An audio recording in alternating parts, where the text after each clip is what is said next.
Tonight, we venture into the moonlit shadows of the Witcher universe, where we will explore one of its most misunderstood and fascinating inhabitants, vampires. These are not the creatures of simple folklore, nor the romanticized beings of popular legend. They are something far more complex, far more tragic, and infinitely more dangerous. Over the next hours, we will walk through centuries of vampire existence, from their violent arrival during the conjunction of spheres to their hidden lives among humanity, from the mindless hunger of lesser breeds to the sophisticated consciousness of higher vampires who have watched civilizations rise and fall. We will meet individuals, hear their stories, and come to understand why these beings inspire both terror and a strange, melancholic sympathy. So find your comfort, let the world fade to gentle darkness around you, and join me as we descend into the beautiful, terrible mystery of vampire lore. Chapter 1. The Conjunction and the Exiles. In the beginning, there was separation. Worlds existed in isolation from one another, each spinning in its own sphere of reality, each following its own laws and harboring its own forms of life. The world that would become known as the continent existed peacefully, inhabited by elves, dwarves, gnomes, and other elder races who built their civilizations under familiar stars. But approximately 1,500 years before the stories we know, something catastrophic occurred. The barriers between worlds shattered in an event known as the conjunction of spheres. Imagine, if you will, the fabric of reality tearing like old cloth. Dimensions that should never have touched suddenly collided, merged, and twisted together in ways that defied all natural law. Through these tears poured creatures from countless other worlds, beings that had evolved under different suns, following different rules of existence. Among these unwilling travelers were the vampires, torn from their native dimension and hurled into a world that was never meant to hold them. The vampires' original world remains shrouded in mystery. What we know comes from fragments, hints, and the rare confidences of higher vampires willing to speak of their lost home.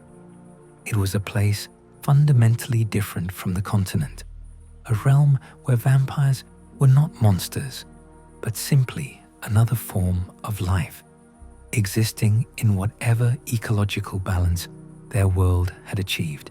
They had their own civilizations, their own cultures, their own ways of being. Some scholars suggest it was a dying world, its resources depleted, its future uncertain. Others believe it was simply caught in the cosmic accident that caused the conjunction. Whatever the truth, the vampires did not choose to come to this new world. They were refugees, exiles cast into an alien realm where everything from the air to the blood that flowed in native creatures was foreign to them. The arrival was traumatic beyond measure. Imagine being ripped from everything you know and hurled into a world where you are instantly seen as a monster, where the very substance you need to survive marks you as a predator, where you cannot die but also cannot truly live in peace. The vampires who came through the conjunction found themselves in a world populated by beings whose blood sang to them with an irresistible call, yet who feared and hated them on sight. There was no going back. The conjunction was not a doorway but a catastrophe, and when the spheres eventually settled into their new configuration, the paths between worlds were sealed. This origin is crucial to understanding everything that follows. Vampires in the Witcher's world are not cursed humans, not the result of disease or demonic influence. They are alien beings, as foreign to the continent as humans would later prove to be when they arrived through their own dimensional crossing. This explains much about vampire nature, their strange physiology, their immunity to the usual weaknesses attributed to vampires in folklore, their complex relationship with the world they now inhabit. They are eternal immigrants, forever marked as outsiders, forever unable to return to a home that may no longer even exist. The early years after the conjunction were marked by violence and confusion. Lesser vampires, driven by instinct and unable to control their hunger, attacked the native populations. Higher vampires, possessed of intelligence and reason, struggled to understand this new world while grappling with their own needs and the hostility that surrounded them. The elder races responded with fear and aggression, hunting the vampires wherever they appeared. It was a time of establishing territories, of learning new survival strategies, of adaptation or death. Though for the higher vampires, death itself was not truly possible in this new realm. Over the centuries, a strange equilibrium emerged. Lesser vampires became part of the dangerous fauna of the world, creatures to be feared and avoided, occasionally hunted when they grew too bold. Higher vampires learned to hide in plain sight, to control their urges, to blend into the societies around them. They watched as humans arrived and spread across the continent, as kingdoms rose and fell, as the witches were created specifically to combat monsters like themselves. Through it all, they endured, adapted, and survived, carrying within them the memory of a world lost forever and the burden of an existence that could stretch into eternity. Chapter 2: The Vampire Hierarchy. Understanding the species. To speak of vampires as a single entity is to misunderstand their nature fundamentally. Within the broad category of vampire exist distinctions so vast that calling them all by the same name seems almost meaningless. The difference between a higher vampire and a lesser vampire is not one of degree, but of kind, as profound as the difference between a human and a dog, perhaps even greater. Understanding this hierarchy is essential to comprehending vampire existence, their behaviors, and their place in the world's shadows. At the foundation of vampire taxonomy lies a simple but absolute division. There are higher vampires, beings of complete sentience, sophisticated intelligence, and true immortality. Then there are lesser vampires, creatures of instinct and hunger, more dangerous beast than thinking being, capable of being killed like any other monster. This division is not about power alone. Though higher vampires are indeed more powerful, it is about consciousness itself, about the presence or absence of what we might call a soul.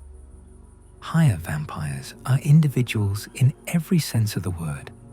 They possess personalities, memories that stretch across centuries, the capacity for philosophy, art, friendship, love, and every other complex emotion.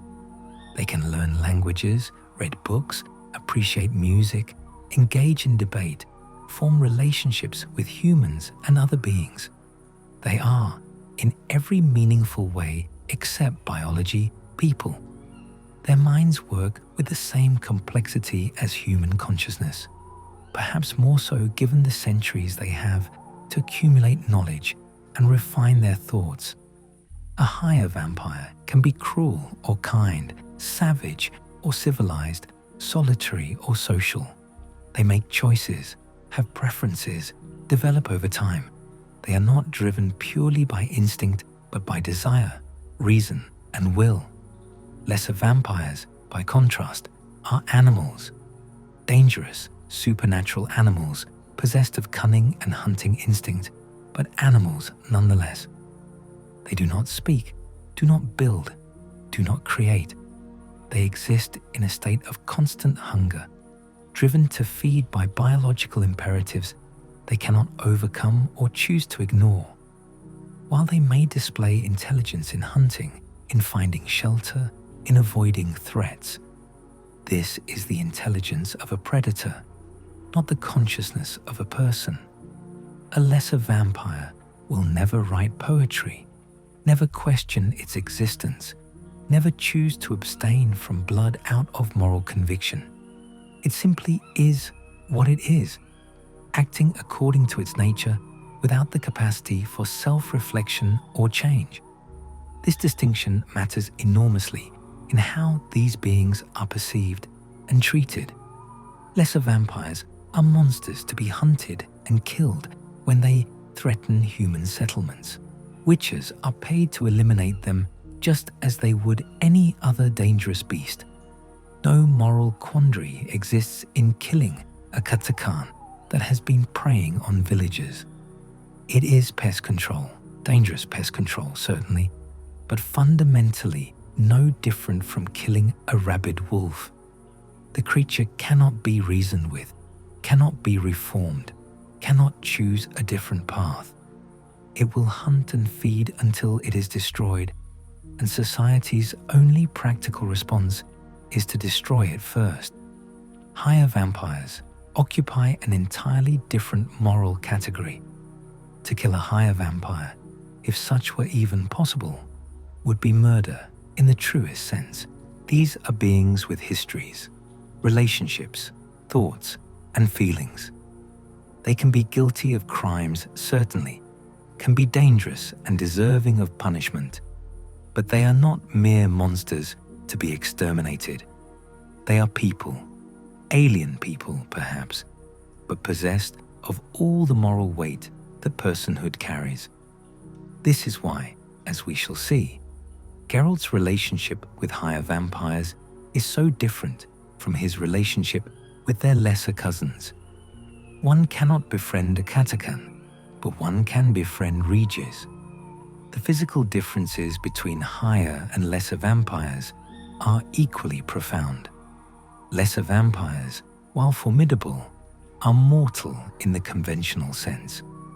Cut off their heads, pierce their hearts, drain their blood, and they die as surely as any living thing. They are faster than humans, stronger, possessed of supernatural abilities related to their specific breed, but they can be killed with the right preparations and sufficient skill. Witches have developed specific techniques, oils, and strategies for dealing with each variety of lesser vampire. And while the fights are dangerous, they follow predictable patterns. Higher vampires exist outside such simple rules. They cannot be killed, not truly. Their regenerative abilities operate on a level that defies conventional understanding of life and death. Decapitate a higher vampire, and given time, they will regenerate. Burn their body to ash and scatter it to the winds. And somehow, impossibly, they will eventually reform. The only beings capable of permanently ending a higher vampire's existence are other higher vampires, and even among their kind, such killing is considered a profound taboo, a crime against their species so severe that it is almost never committed. This true immortality sets higher vampires apart from nearly every other being in existence. They cannot die, cannot escape existence through any means available to mortals. Time stretches before them without end, an eternity they did not ask for and cannot refuse. The transformation abilities also differ radically. Lesser vampires may have the ability to change shape, the Bruxae and Alp taking on beautiful human forms to lure prey. But these transformations are simple disguises, tools for hunting. Higher vampires can become virtually indistinguishable from humans, not merely in appearance, but in manner, behavior, and integration into society. They can maintain these disguises indefinitely, living entire human lifetimes in a community without ever being discovered. More than this, higher vampires possess the ability to transform into monstrous combat forms of terrible power, growing claws like swords, moving with impossible speed, displaying strength that can tear through armor and stone. Yet they retain their consciousness through these transformations, their actions guided by intelligence rather than mere bestial fury. Blood consumption represents another fundamental difference. Lesser vampires must feed on blood regularly to survive. It is a biological necessity, as essential as food to humans. They are slaves to this hunger, and when it grows strong enough, they will attack regardless of danger or consequence. Higher vampires, remarkably, do not need blood to survive. They can sustain themselves on normal food and drink like any human. Blood for them is something else entirely, something more complex and troubling. It is an intoxicant, an addiction, a source of pleasure rather than survival. A higher vampire can choose never to taste blood and live perfectly well, though the craving never entirely disappears. This makes their relationship with blood far more morally complicated, for when a higher vampire feeds, it is not out of survival necessity, but out of choice, out of desire. Understanding these distinctions transforms how we view every vampire encounter in the Witcher's world. When Geralt faces a Katakan in a cemetery, he is fighting a dangerous predator. When he speaks with Regis over wine, he is conversing with a person who happens to be a different species, who carries within themselves centuries of memory and experience, who has chosen a particular way of existence from among many possible choices. The word vampire applies to both, but that single word encompasses two radically different forms of being. Chapter 3. Lesser vampires, the cursed and the hungry. In the dark places of the world, where moonlight barely reaches and humans fear to tread, the lesser vampires make their lairs. These creatures, born from the same catastrophic event that brought their higher cousins to this realm, represent pure predatory instinct wrapped in supernatural flesh. They are the vampires of nightmare and folktale, the monsters that snatch travelers from lonely roads and drain the blood from sleeping villagers. Each variety has adapted to its new world in different ways, developing unique hunting strategies and supernatural abilities, but all share the same defining characteristic: an endless, consuming hunger for blood. The Ekimmaras stands perhaps as the most bestial of all lesser vampires. Resembling a massive hairless bat crossed with a primate, Ekimmaras are creatures of pure physical aggression. They possess enormous strength, capable of tearing through wooden doors and rending flesh with ease. Their most distinctive ability is their regenerative capacity, far inferior to that of higher vampires, but still remarkable among lesser breeds. As they feed, wounds close, energy returns, making them progressively more dangerous as a fight continues. They are found in caves, ruins, and ancient crypts, anywhere dark and isolated enough to serve as a lair. Hunters who face Ekimmaras must strike hard and fast, preventing the creature from feeding during combat. For every drop of blood they spill only makes the beast stronger. Katakans represent a more sophisticated threat. These vampires possess rudimentary shape-shifting abilities, able to take on vaguely human forms, though never convincingly enough to pass close inspection. They are ambush predators, patient and cunning, stalking their prey for hours or even days before striking. A Katakan will learn its victims' routines, identify moments of vulnerability, choose the perfect instant to attack when the prey is isolated and unaware. They are found near human settlements, in forests and abandoned buildings on the outskirts of civilization, close enough to human blood to feed regularly, but far enough to avoid constant attention. Their intelligence, while still animalistic, is sufficient to make them adapt to failed hunting attempts, changing tactics, and learning from mistakes. This makes them among the most dangerous of lesser vampires, for they combine supernatural abilities with genuine cunning. Bruxae and Alps represent a different strategy entirely, one built on seduction rather than raw violence. These vampires appear as beautiful young women, their human forms so convincing that they can walk through cities without drawing suspicion. They lure victims with promises of pleasure, leading them to isolated locations before revealing their true nature and feeding. The Bruxae is more aggressive, her transformation into a taloned, fanged horror, swift and brutal. She can release a sonic scream that disorients and damages her prey, making resistance nearly impossible. The Alp is more subtle, visiting sleeping victims and drinking small amounts over multiple nights, creating the phenomenon humans mistake for nightmares and night terrors.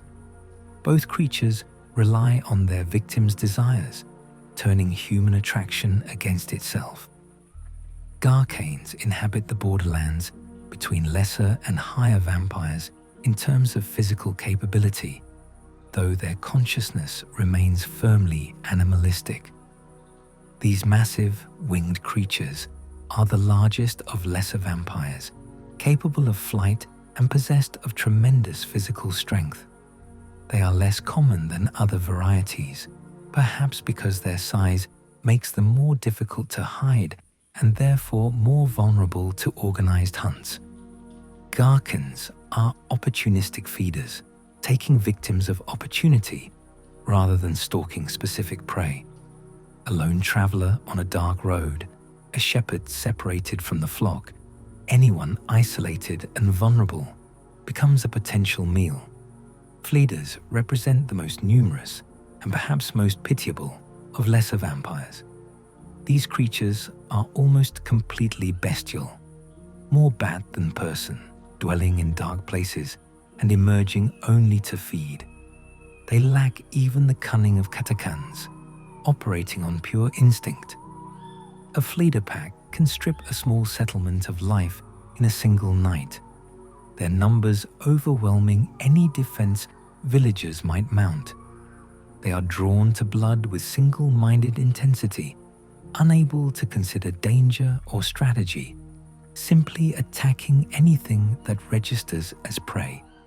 In some ways, fleeders are the most honest vampires, making no pretense at humanity, simply existing as the predatory creatures they are.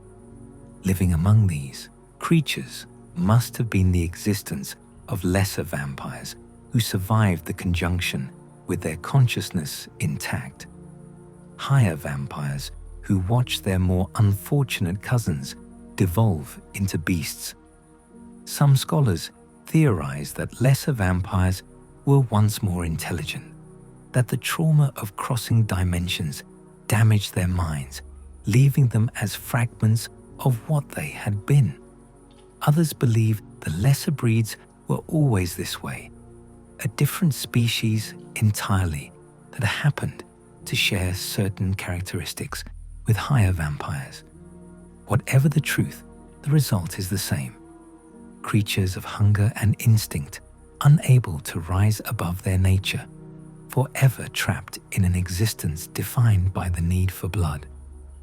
The tragedy of lesser vampires lies not in their evil, for they are not capable of true evil any more than a wolf or bear.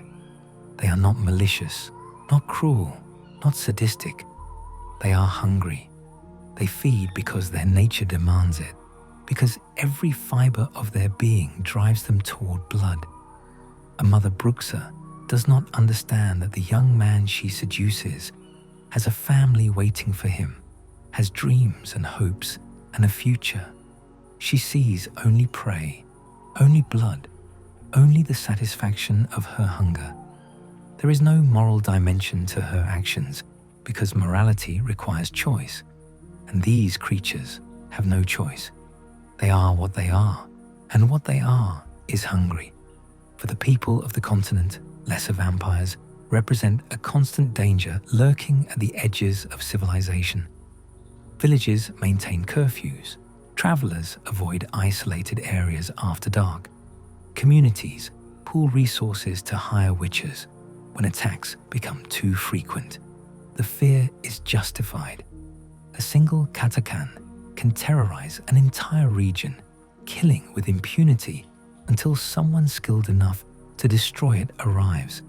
A Bruxae in a city can claim dozens of victims before patterns are noticed and action taken. These creatures are the reason humans carry silver, wear protective charms, paint wards on doorways. They are the shadows that make the dark dangerous, the reason children are warned to stay close to home when night falls. Yet for all their danger, lesser vampires are ultimately manageable threats. They can be killed, their lairs can be found and cleansed, their patterns can be learned and countered. Witches have been fighting them for centuries, developing techniques and knowledge that give skilled hunters the advantage. Silver works, decapitation works, fireworks. The methods are well established, the outcomes predictable. A community plagued by lesser vampires can solve their problem with sufficient resources and determination. The creatures are dangerous but comprehensible, monstrous but ultimately just another kind of monster in a world filled with deadly things. Chapter 4. Higher Vampires. Intelligence in darkness. In the deepest shadows, where even other monsters fear to tread, exist beings of such power and complexity that they defy simple categorization. The higher vampires walk among humanity, unseen, indistinguishable from the mortals around them, carrying within themselves centuries or even millennia of memory and experience. They are intellects trapped in immortal flesh, conscious beings who cannot die, who watch generations pass like seasons, who accumulate knowledge and wisdom while simultaneously growing more isolated with each passing decade. They are the vampires who chose, who think, who feel, and who bear the terrible burden of eternal existence. The defining characteristic of a higher vampire is consciousness itself. These beings possess sophisticated, self-reflective minds, equal or superior to human intelligence. They experience the full range of emotions, complex thoughts, abstract reasoning. A higher vampire can appreciate a sunset not just as a signal for safety from the burning daylight, but as something beautiful. They can read philosophy and engage with ideas, debate morality, create art, form genuine friendships. Their minds accumulate centuries of experience, learning languages, studying cultures, developing personalities that grow more complex over time. Some become scholars, others artists.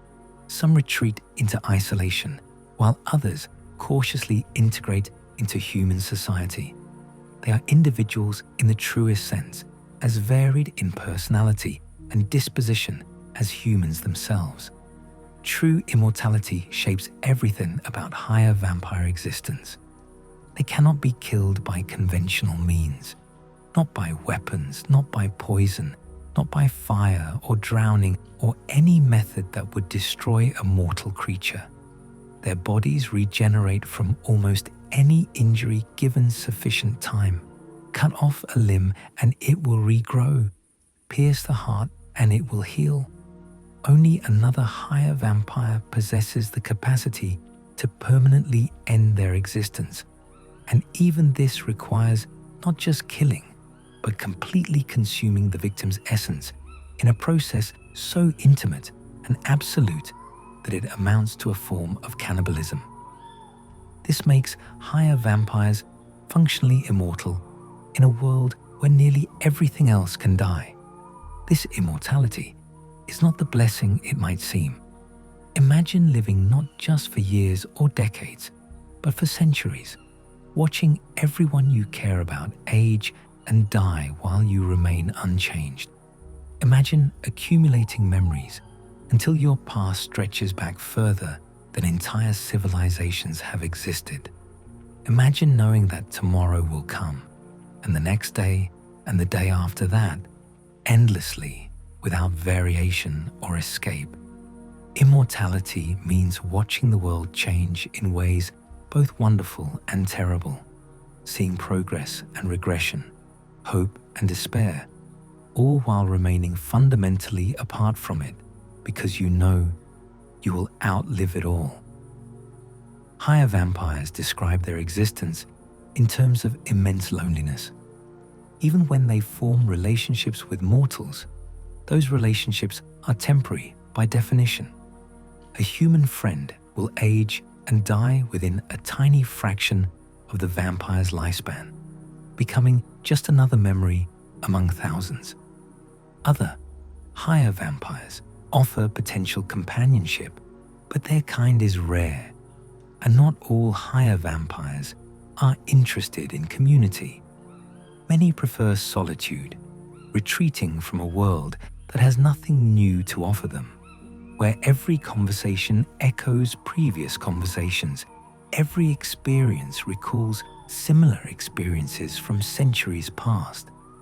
The weight of memory becomes a burden, and existence itself becomes a prison from which there is no escape. The physical abilities of higher vampires are formidable beyond measure.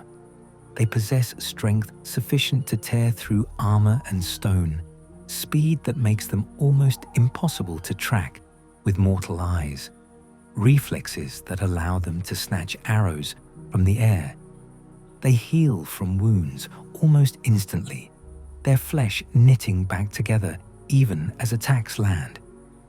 They can transform at will, taking on monstrous forms that enhance their already terrifying capabilities, growing claws like swords, wings for flight, features that would give nightmares to the hardest warrior. Yet they retain complete consciousness through these transformations, their actions guided by intelligence rather than bestial fury. More impressive than physical power is their ability to pass as human. A higher vampire can live in a city for decades, holding a profession, maintaining relationships, participating fully in society without anyone suspecting their true nature. They need no special effort to maintain this disguise beyond simple caution. They appear human because they choose to appear human, and when they choose to reveal their nature, the transformation is instantaneous and absolute. This ability to hide in plain sight makes them far more dangerous than any lesser vampire, for they can observe, plan, and strike from within the very heart of human civilization. The relationship with blood represents one of the most complex aspects of higher vampire nature. Unlike their lesser cousins, higher vampires do not require blood to survive. They can sustain themselves perfectly well on normal food and drink. Blood for them is not sustenance, but something else entirely. An intoxicant, a drug that brings euphoria and heightened sensation. The experience of drinking blood is described as overwhelming, a pleasure so intense it becomes almost painful, affecting not just the body but the mind, and perhaps even the soul. For a higher vampire, blood represents the ultimate temptation, a source of ecstasy always within reach, yet carrying with it the weight of moral consequence. This makes the choice to drink or abstain a moral one, rather than a survival decision. When a higher vampire feeds, they do so by choice, for pleasure rather than necessity. Some higher vampires embrace this aspect of their nature, viewing mortals as cattle, feeding without guilt or hesitation. Others struggle against the urge, recognizing the personhood of their potential victims and choosing abstinence despite the constant craving. This internal battle defines much of higher vampire existence, a war between desire and conscience that can last for centuries. The society of higher vampires, such as it exists, is built on unspoken rules and ancient customs. The most absolute of these is the prohibition against killing one another. Higher vampires can and do fight, can injure and humiliate each other. But the final step of complete destruction is almost never taken. This taboo exists partly from practical recognition that their kind is rare and reducing their numbers serves no one, but also from a deeper understanding that they are all trapped in the same eternal existence, all fellow sufferers in the prison of immortality. To kill another higher vampire is to destroy something irreplaceable, to eliminate a unique consciousness that has accumulated perhaps millennia of experience and memory. Higher vampires also maintain a cautious relationship with human society. Most recognize that revealing their existence widely would lead to persecution, witch hunts, and an existence of constant warfare. Better to remain hidden, to blend in, to allow humans to believe vampires are just monsters to be hunted rather than immortal beings living among them. This creates a strange dynamic where higher vampires possess the power to dominate human civilization, but choose instead to exist within it peacefully, or at least quietly. They are predators who have chosen mostly not to prey. The emotional lives of higher vampires are rich, but tinged with melancholy. Love becomes complicated when you know your partner will age and die while you remain unchanged. Friendship feels temporary and bittersweet. Passion fades not from lack of feeling, but from the knowledge that this too shall pass, that in a century, this intense moment will be just another memory among thousands. Some higher vampires respond by becoming hedonists, pursuing pleasure with intensity because nothing else fills the emptiness of immortal existence. Others become ascetics, rejecting physical pleasures in favor of intellectual or spiritual pursuits. Still others simply withdraw, abandoning society entirely to live in isolation, where at least the loneliness is honest. In their sophistication, their power, and their tragic immortality, higher vampires represent perhaps the most complex beings in the witch's world. They are not simple monsters to be hunted and killed, but individuals worthy of the same moral consideration as any conscious being. They can be enemies or allies, compose terrible threats, or provide invaluable aid, can embody the worst of predatory cruelty or the best of rational ethics. Each higher vampire is a story unto themselves, a unique consciousness shaped by centuries of experience, choice, and the inexorable weight of existence that never ends. Chapter 5. Regis, the philosopher in shadows. Among all the higher vampires who walk the world, few are as remarkable as Emil, Regis, Rohelic, Terzieff, Godefroy, known simply as Regis to those fortunate enough to count him as friend. His story is one of redemption and reformation, of a being who spent his youth in depravity before choosing a different path, who has spent centuries learning to be more than his nature dictates. In Regis, we see what a higher vampire can become when intelligence is paired with conscience, when immortal existence is directed toward growth rather than stagnation. His tale offers hope that even creatures born as predators can choose to be something better. Regis was born, if that is the proper word, into the chaos following the conjunction of spheres. His early years were marked by violence and indulgence.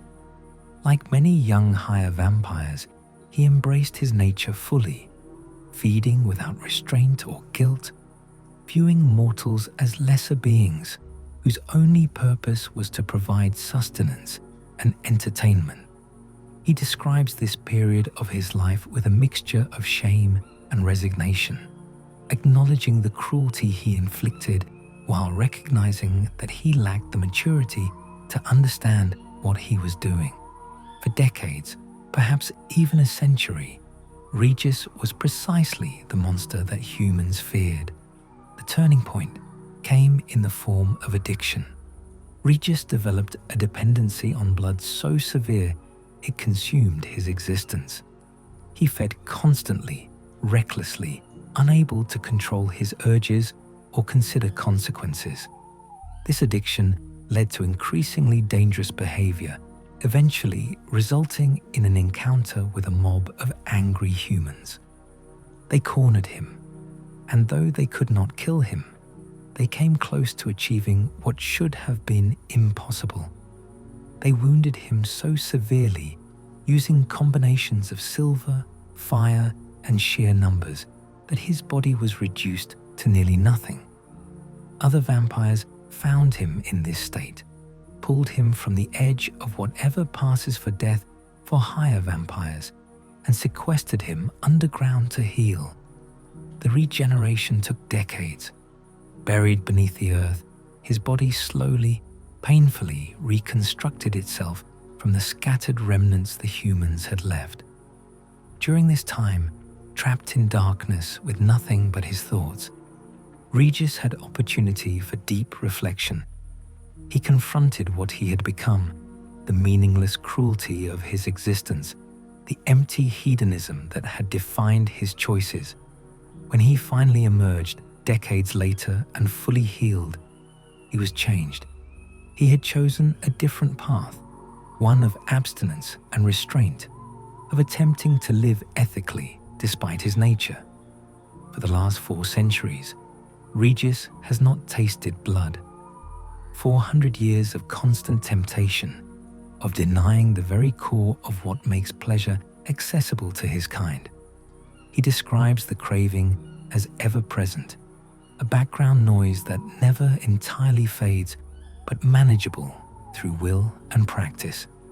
He compares it to alcoholism in humans, an addiction that never truly leaves, but can be controlled through conscious choice and commitment.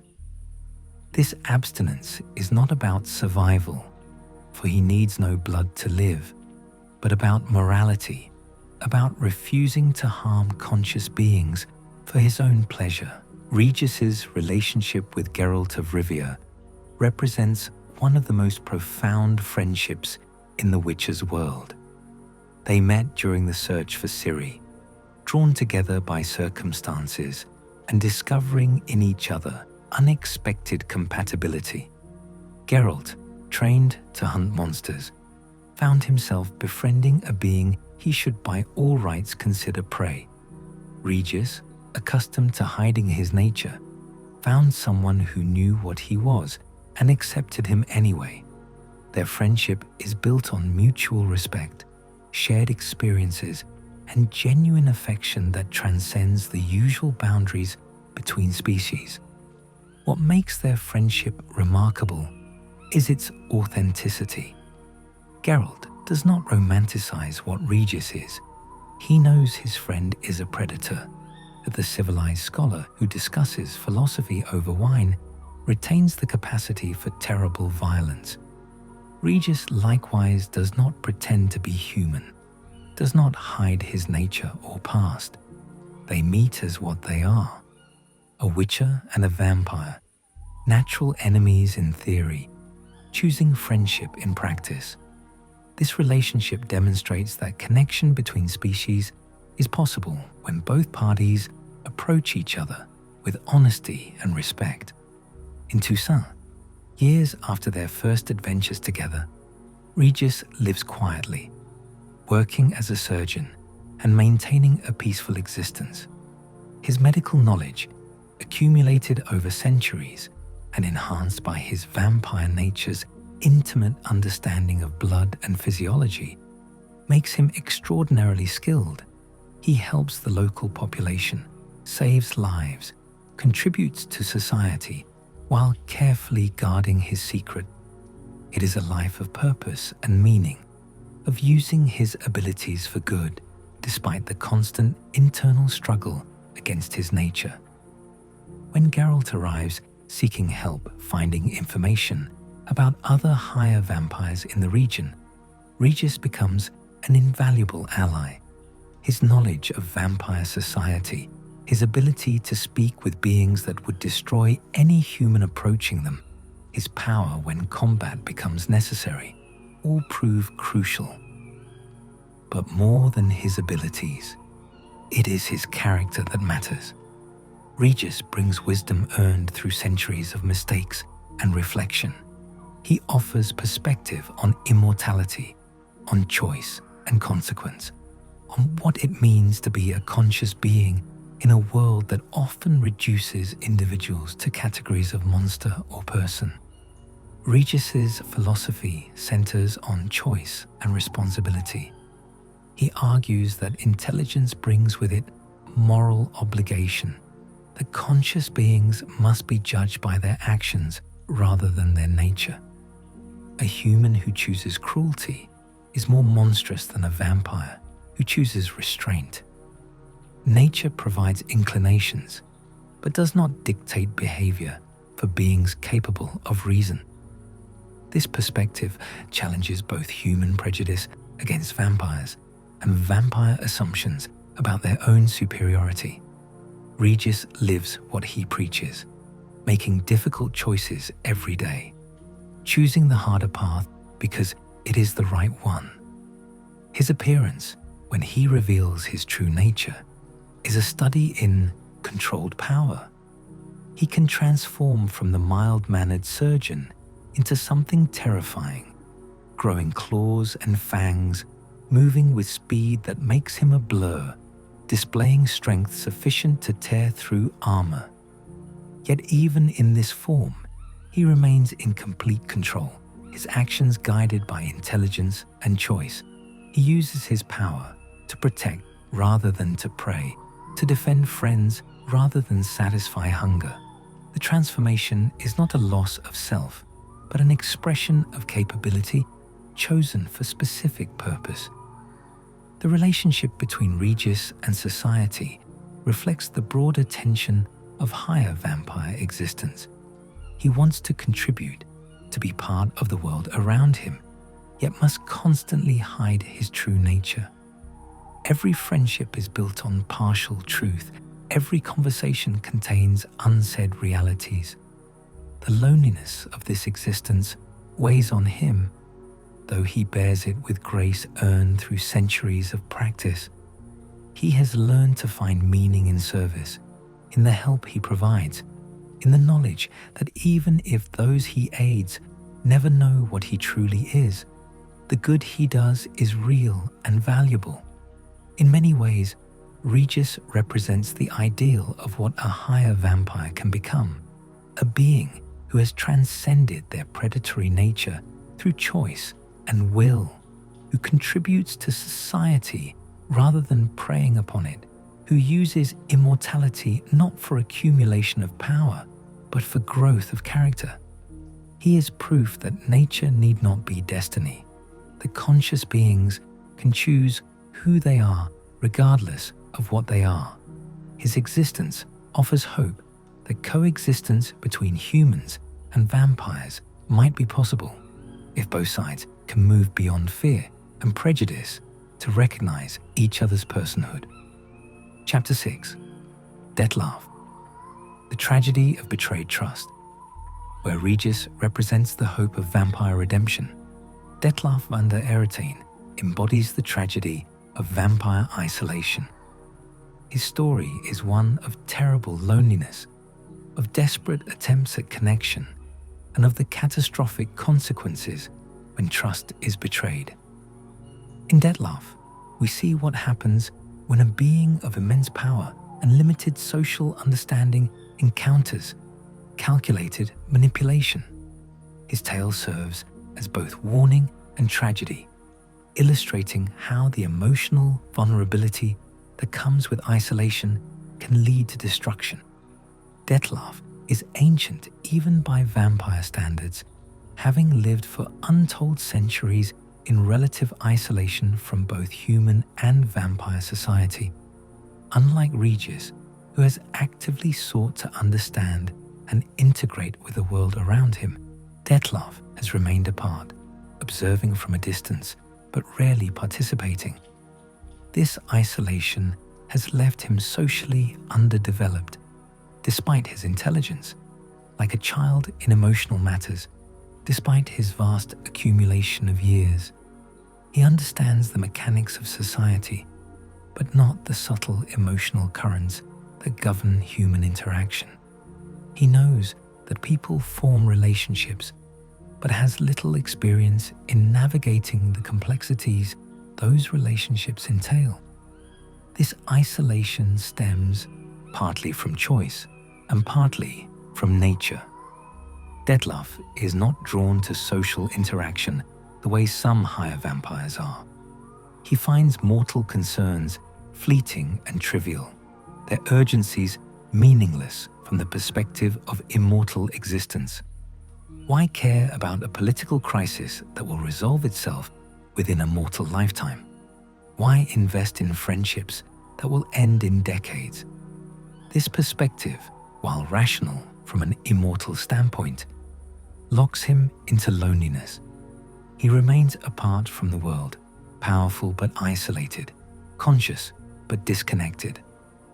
Enter Siana, born Sylvia Anna, sister to Duchess Anna Henrietta of Toussaint, and victim of a cruel prophecy that led to her exile. Siana is brilliant, manipulative, and consumed by desire for revenge against those who wronged her. When she encounters Dettlaff, she recognizes his isolation and sees opportunity. She presents herself as understanding, as someone who sees beyond the monster to the person within. For Dettlaff, who has perhaps never experienced genuine emotional intimacy, this attention is intoxicating. He falls in love, not understanding that what he feels is love, not recognizing manipulation because he has no experience to guide him. Siana uses this relationship deliberately, playing on Dettlaff's isolation and emotional vulnerability. She disappears, constructing an elaborate fiction about being kidnapped, leaving clues that lead Dettlaff to believe she is being held against her will by certain nobles and knights of Toussaint. For Dettlaff, who has finally found connection, who has opened himself to another being for perhaps the first time in his existence, the thought of losing her is unbearable. The nobles she points him toward are, of course, those responsible for her exile years ago, the targets of her revenge. She turns Dettlaff into her weapon, using his love and his power to achieve her own ends. Dettlaff's response is swift and terrible. He hunts down the men Siana has marked, killing them with the efficiency of a predator who has existed for centuries. From his perspective, he is rescuing the one person who has ever truly seen him, who has ever offered him connection and understanding. The murders are not acts of cruelty, but of desperate protection, of a being who has finally found something worth caring about and will destroy anything that threatens it. He does not understand that he is being used, that the woman he loves is manipulating his emotions for her own revenge. When the truth is finally revealed, when Dettlaff discovers that Siana was never in danger, that she orchestrated everything, that she used his love as a tool for murder, something breaks inside him. The betrayal is not just personal, but existential. He had allowed himself to be vulnerable, to believe that connection was possible, to hope that his isolation might end. The discovery that this was all manipulation, that the one relationship he has formed in perhaps centuries was built on lies, destroys whatever faith he had in the possibility of meaningful connection. His response to this betrayal is to give Siana an ultimatum: appear before him in 3 days so that he might understand why she did this, or he will drown Beauclair in blood. From his perspective, this is almost reasonable. He wants answers, wants to comprehend what happened and why. If she refuses to provide this, if she cannot even offer him the courtesy of explanation, then he will demonstrate the consequences of treating a higher vampire's emotions as tools. The threat is not idle. Dettlaff possesses the power to make good on his promise, and his pain has transformed into rage. The siege of Beauclair that follows is one of the darkest moments in Toussaint's history. Dettlaff summons lesser vampires in numbers never before seen, directs them against the city in coordinated assault. The creatures pour through the streets, killing indiscriminately, turning the beautiful duchy into an abattoir. This is Dettlaff's grief made manifest, his rage given form, his betrayed trust transformed into violence. He is not trying to conquer the city or achieve any political goal.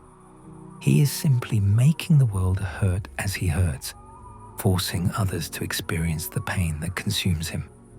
The tragedy deepens because Dettlaff is not wrong to feel betrayed. Siana did manipulate him callously, did use his emotions as weapons, did treat him as a tool rather than a person. His response is disproportionate and monstrous, but his anger is justified. He is both victim and perpetrator, both manipulated and murderer, both sympathetic and terrible. This complexity makes his story more powerful than simple villainy. We can understand his pain while condemning his actions, recognize his victimization while acknowledging the horror he inflicts. When confronted, Dettlaff can be reasoned with, though the path to peace is narrow. He demands that Siana face him, that she acknowledge what she has done. If she appears and offers genuine explanation, genuine remorse, he will stop the assault. If she does not, if she hides behind others and refuses accountability, he will continue until the city is ashes. The choice represents his desperate need for validation, for acknowledgement that his feelings were real even if her manipulation was false. He needs to be seen as a person, as someone whose emotions matter, whose pain is legitimate.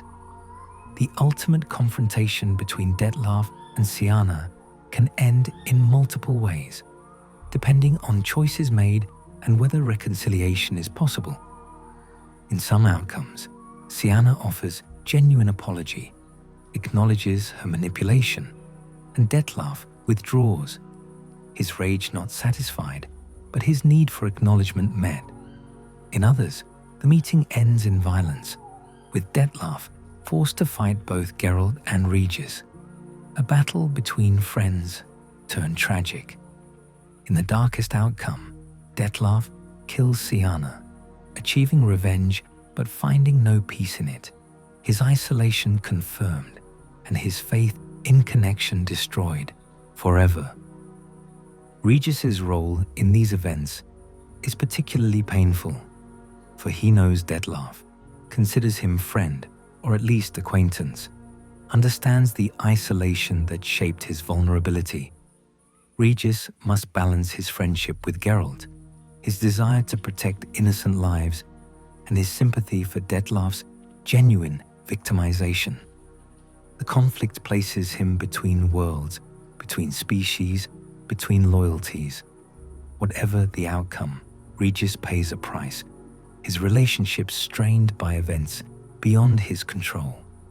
Dettlaff's story serves as cautionary tale about the dangers of isolation and the tragedy of manipulation. His immense power could not protect him from emotional vulnerability, and his lack of social experience left him defenseless against calculated deception. He wanted connection desperately enough to ignore warning signs, to believe in the possibility of understanding despite centuries of evidence that such understanding was unlikely. His betrayal transforms him from lonely observer to active destroyer, his pain made manifest in violence that mirrors the emotional devastation he experienced. In the end, Dettlaff embodies the fundamental tragedy of vampire existence. The combination of immense power with emotional isolation creates beings capable of terrible things when their vulnerability is exploited. He is not evil, not malicious by nature, but his pain and rage combined with his capabilities make him catastrophically dangerous. His story demonstrates that higher vampires, for all their sophistication and power, remain vulnerable to the same emotional wounds that affect all conscious beings, and that their responses to those wounds can reshape the world around them. Chapter 7. The Unseen Elder. Ancient beyond measure. In the deepest darkness, far beneath the vineyards of Toussaint, exists a being so ancient and powerful that even other higher vampires speak of him with reverence, bordering on fear. The Unseen Elder represents vampire existence taken to its logical extreme, a consciousness that has endured for so long that mortal affairs have become less than insects beneath notice. He is not hostile, not cruel, simply so far removed from human concern that the very concept of humanity barely registers in his awareness. Meeting him represents one of the most dangerous encounters in the Witcher's world, not because he seeks to harm, but because he simply does not care whether harm occurs. The Unseen Elder dwells in a cave system beneath Toussaint, a labyrinth of tunnels and chambers that extend deep into the earth. This is not a lair chosen for strategic advantage or comfort, but simply a place to exist, isolated from the surface world and its endless trivial concerns. The cave reeks of blood, littered with the remains of those foolish or desperate enough to seek him out. These corpses are not trophies, not warnings, just the incidental leavings of a being who sometimes feeds and rarely bothers to clean. They accumulate over years, decades, perhaps marking the passing of time in the only way that matters in this dark space. Reaching the Unseen Elder requires navigating these tunnels, a journey that grows more dangerous with each step deeper. The air itself feels wrong, heavy with ancient presence and the weight of time. Other vampires haunt these passages, lesser and higher both, drawn to the Elder's presence or perhaps simply tolerated as one might tolerate mice in a cellar. They are more aggressive here, more primal, as if proximity to the Elder strips away whatever civilized veneer they maintain in the outside world. Fighting through them is necessary but almost futile, for the true danger waits deeper still. The Elder himself appears almost human at first glance, an ancient man with pale skin and features that might be called aristocratic. But this appearance is deceptive, a form maintained more from habit than intent. When he moves, reality seems to struggle keeping up. His speed so absolute that he appears and disappears like a thought. When he speaks, his voice carries the weight of ages, each word emerging slowly as if language itself has become nearly forgotten, a tool he once used but no longer requires for his own existence. He speaks multiple languages, all ancient, all nearly dead, switching between them as if they are all equally irrelevant. The Elder's power dwarfs that of other higher vampires. Where Regis and Dettlaff are formidable, dangerous beings capable of destruction, the Elder exists in a different category entirely. He can kill with a gesture, move faster than perception allows, regenerate from any wound instantaneously.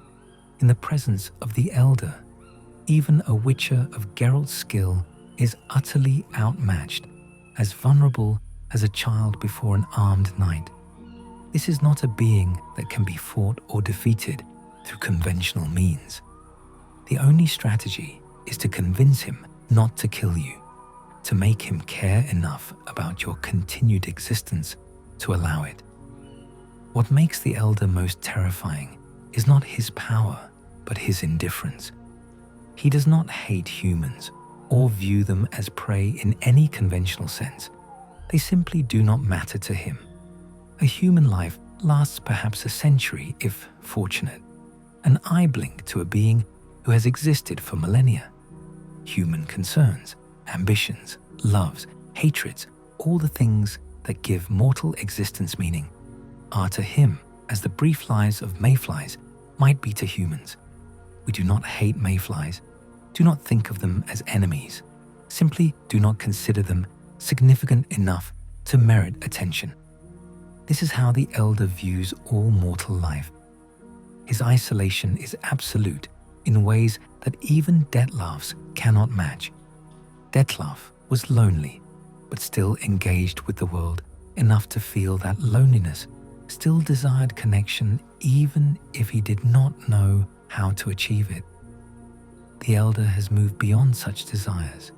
He exists in a state of pure being, not seeking anything, not wanting anything, simply enduring the endless passage of time. He neither suffers from his isolation nor celebrates it. It simply is, and he is, and the centuries pass by without marking him. When Geralt seeks out the Elder, driven by desperate need for information about Dettlaff, the encounter could easily end in instant death. The Elder could kill him without effort, without thought, simply because the Witcher's presence is mildly annoying. That he does not speaks less to mercy than to apathy. Killing Geralt would require action, and action requires caring enough to bother. The Elder listens to Geralt's request, processes it in his ancient mind, and weighs whether providing information is more or less bothersome than simply ending this interruption. The fact that he chooses to answer, that he provides the information sought, represents not kindness, but the path of least resistance. The information the Elder provides is delivered without elaboration or explanation. He states facts as he perceives them, offering no interpretation or advice. Dettlaff's location, his state of mind, his probable actions, all delivered in the same flat tone one might use to describe the weather. There is no judgment in his words, no sympathy for Dettlaff's rage or concern for the people of Beauclair. These are simply facts, and facts have no emotional weight for a being who has seen civilizations rise and fall countless times. The Elder's relationship with other vampires is equally distant. They acknowledge his existence, speak of him with reverence, but he neither leads them nor particularly cares about their activities. He is not a king or elder statesman of vampire society, but simply the oldest, the one who has been present longest, whose power is greatest. Other higher vampires might seek him for wisdom or guidance, but they would find only disinterest. He has nothing to teach because teaching requires caring whether the student learns. In some ways, the unseen elder represents the ultimate endpoint of vampire existence. Live long enough, accumulate enough memory, exist through enough cycles of history, and eventually nothing new remains. All experiences become echoes of previous experiences. All emotions fade into dim recollections of when such things mattered. The elder has achieved a form of transcendence through sheer duration, moving beyond desire and attachment into a state of pure existence. Whether this represents enlightenment or the ultimate tragedy is perhaps unanswerable. His presence in Toussaint suggests that higher vampires of great age seek isolated places where they can exist undisturbed. The elder did not choose these caves for their beauty or strategic value, but simply because they are deep enough, dark enough, isolated enough that mortal affairs rarely penetrate. He can rest here between periods of activity that may be separated by decades or centuries, existing in a state that resembles sleep or hibernation, but retains enough consciousness to respond to threats or annoyances. The warning implicit in the elder's existence resonates beyond vampire lore. He shows what immortality without purpose becomes, what consciousness becomes when it has exhausted all possibilities for growth or change. He is not suffering, but neither is he experiencing anything that could be called life in a meaningful sense. He endures, and endurance without purpose or pleasure or connection is perhaps the emptiest existence imaginable. The elder represents immortality, stripped of everything that might make eternal life desirable, leaving only eternal existence. For those seeking to understand vampire nature at its most essential, the elder provides disturbing insight. He demonstrates that consciousness without mortality eventually leads to absolute disengagement from the world. The very thing that makes life precious, its limitation, its temporary nature, cannot exist for beings that truly cannot die. The elder has lived so long that he has outlived his own capacity for engagement, has existed through so many cycles that nothing surprises or interests him anymore. He is alive but not living, conscious but not experiencing, present but fundamentally absent in all ways that matter. Chapter 8. Vampire Society and Culture. Beneath the surface of mortal civilization, hidden from human awareness, exists a loose network of vampire relationships, customs, and social structures that might generously be called society. This is not vampire civilization in any grand sense. No vampire cities or kingdoms or formal hierarchies, but rather the accumulated weight of unspoken rules, occasional gatherings, and shared understanding that binds higher vampires into something more than isolated individuals. It is society built on scarcity and caution, where every member is powerful enough to be dangerous and immortal enough to hold grudges for centuries.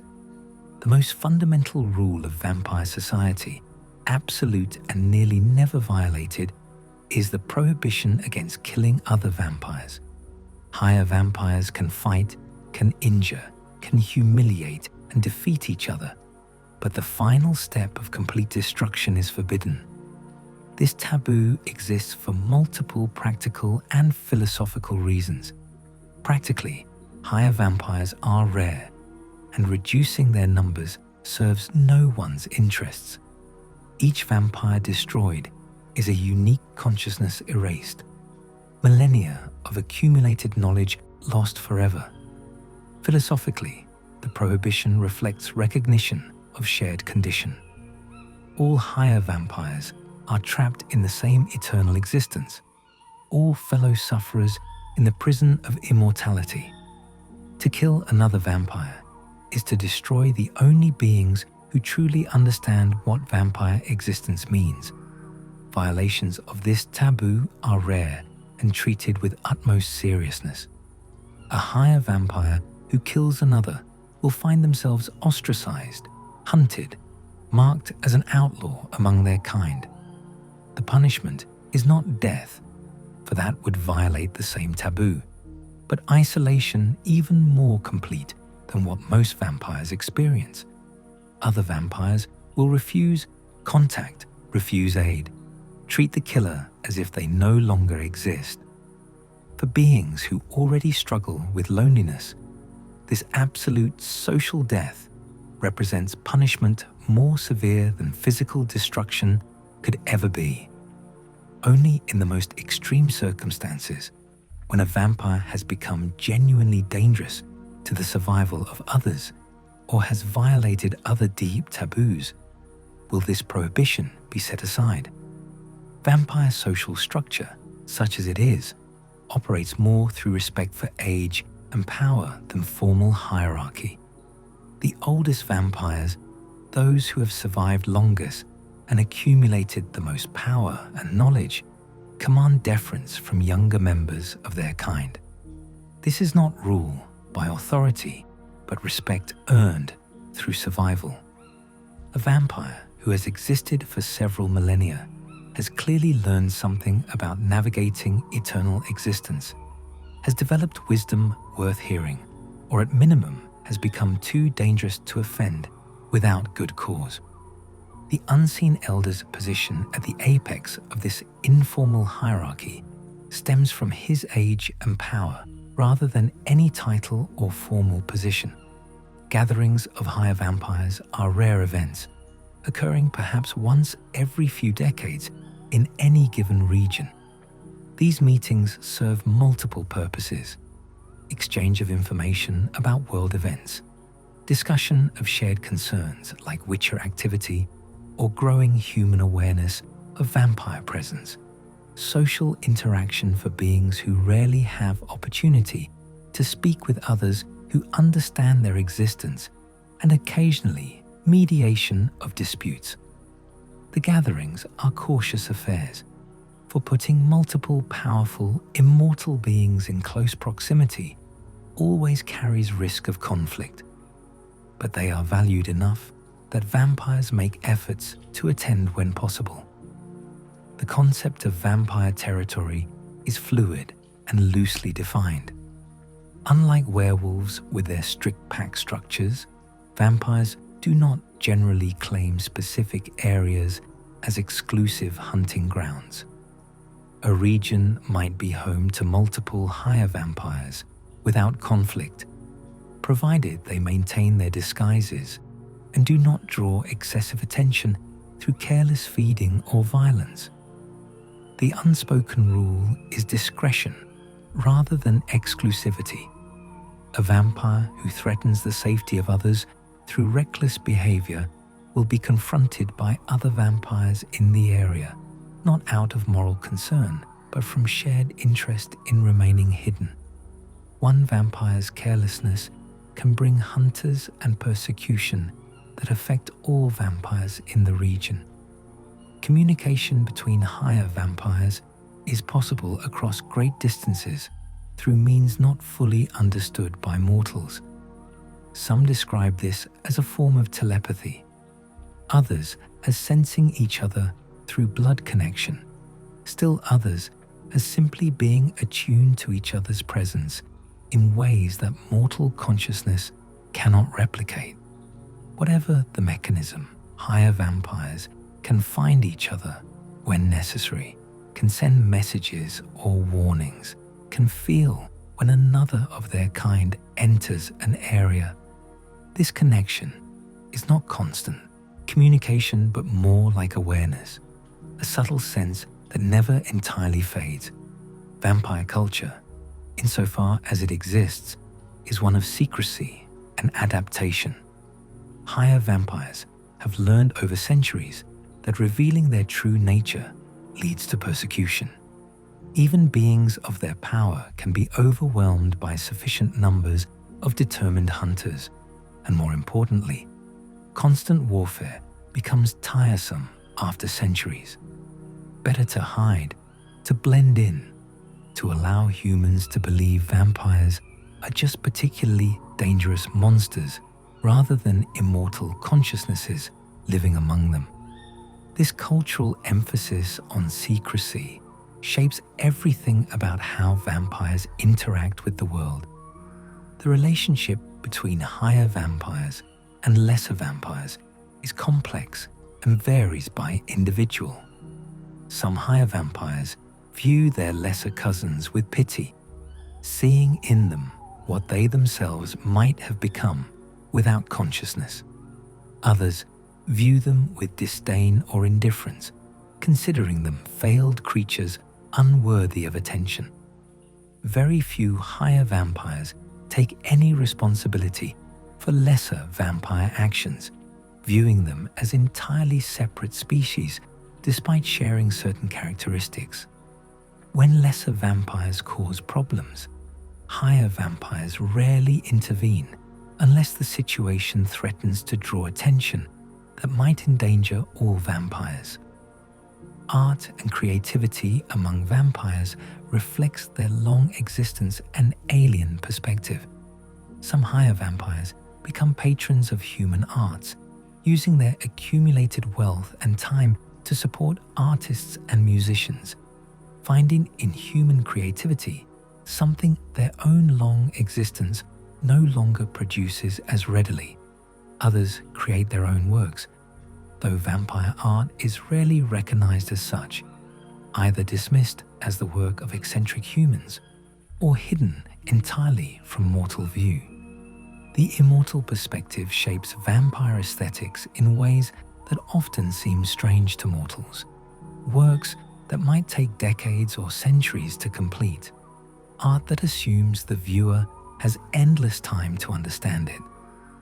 Romance and relationships among vampires are rare but intense when they occur. The combination of eternal existence and genuine understanding of vampire nature creates bonds that can last centuries. However, the same immortality that allows for such enduring connection also makes betrayal or the end of affection particularly painful, for there is no escape through death. No natural conclusion to relationship turns sour. Vampire couples might spend centuries together before drifting apart, might maintain complex on-again, off-again relationships that span millennia, might develop partnerships so deep that they become effectively permanent. The variety of vampire relationships reflects the complexity of individuals given unlimited time to explore connection. The attitude toward humans varies wildly among higher vampires.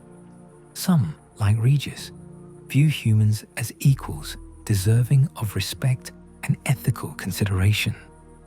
Others, like the unseen elder, barely acknowledge human existence as significant. Most fall somewhere in between, recognizing human intelligence and emotion while still viewing humans as fundamentally lesser beings due to their brief lifespans and limited perspective. This attitude is not necessarily hostile, but reflects the genuine gulf between mortal and immortal existence. How much can an eternal being truly relate to creatures whose entire existence passes in what feels like moments? Vampire philosophy, when it exists, centers on questions of immortality and meaning. What gives existence purpose when all goals can eventually be achieved, all experiences eventually had, all knowledge eventually acquired? Some vampires find meaning in hedonism, pursuing pleasure as an end in itself. Others become scholars or observers, finding purpose in accumulation of knowledge or witnessing history unfold. Still others retreat into isolation, abandoning the search for meaning entirely and simply existing without purpose or direction. There is no consensus among vampires about how immortal existence should be lived, perhaps because no truly satisfying answer exists. The Vampire Society's relationship with other supernatural beings is minimal and cautious. Higher vampires are powerful enough that few other creatures pose genuine threats, but they also avoid unnecessary conflict. The occasional interactions with Dopplers, succubi, and other intelligent non-human beings are typically respectful, born from mutual recognition of outsider status in human-dominated world. None of these relationships approach alliance or friendship in most cases, but neither are they hostile by default. Chapter 9. The Blood, Addiction, Abstinence, and Identity. At the center of vampire existence flows blood, the substance that defines their relationship with the world and themselves. For lesser vampires, blood is simple sustenance, the fuel that keeps them alive. For higher vampires, blood becomes something far more complex and troubling, a source not of survival, but of pleasure so intense it borders on spiritual experience. Understanding what blood means to higher vampires, how it functions as both addiction and identity marker, reveals much about the internal struggle that defines their existence. The physical need for blood, or rather lack thereof for higher vampires, distinguishes them fundamentally from their lesser cousins. A higher vampire can live indefinitely without ever tasting blood, sustaining themselves on ordinary food and drink just as humans do. They require no special nutrition, no exotic sustenance. Water, bread, wine, vegetables, meat, all the ordinary components of mortal diet suffice to keep them alive and healthy. The hunger for blood exists, but it is psychological rather than biological, craving rather than need, desire rather than necessity. This distinction makes every drop of blood a higher vampire consumes a choice, and choice brings moral weight. When a higher vampire feeds, they do so purely for pleasure, for the euphoric experience that blood provides. This transforms feeding from survival behavior into ethical decision, from need into want. The vampire must weigh their desire for pleasure against the harm inflicted on their victim, must choose between satisfaction and conscience. Some vampires make this choice easily, viewing mortals as cattle whose purpose is to provide pleasure. Others struggle against the urge, recognizing the personhood of their potential victims and refusing to harm them for selfish gratification. The experience of drinking blood is described by those higher vampires willing to discuss it in terms that suggest something beyond mere physical pleasure. It is ecstasy, transcendence, a moment of perfect satisfaction that makes ordinary pleasures pale by comparison. The blood carries not just taste, but essence, each individual's blood flavored by their emotions, their health, their very being. A vampire feeding experiences not just flavor, but something of the victim's consciousness itself, a temporary connection that is simultaneously intimate and violating. This intensity makes blood the perfect drug for immortal beings whose existence has otherwise grown numb with repetition. After centuries of experience, few things remain that can surprise or satisfy. Food becomes repetitive, wine loses its savor, beauty becomes familiar. But blood, each person's blood unique, each feeding a fresh experience, retains its power to make a vampire feel something intensely. It is novelty in a life where novelty has become increasingly rare, sensation in an existence that has dulled most sensations through endless repetition. The addictive quality of blood stems from this intensity. Once a higher vampire develops a taste for blood, the craving never entirely disappears. Even after centuries of abstinence, like Regis's 400 years, the desire remains present as background noise, a constant whisper suggesting that satisfaction is just one taste away. The craving grows stronger in the presence of blood. When a vampire smells it on the air or sees it spilled, their body and mind responding to its proximity with hunger, they must consciously resist. Regis describes his relationship with blood in terms that parallel human alcoholism. The substance itself is not evil, the desire for it not inherently wrong. But for those predisposed to addiction, blood becomes a trap from which escape is possible only through constant vigilance.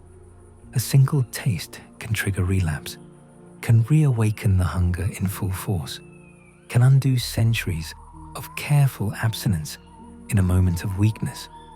This makes abstaining higher vampires perpetually one decision away from returning to old patterns, constantly choosing restraint over satisfaction.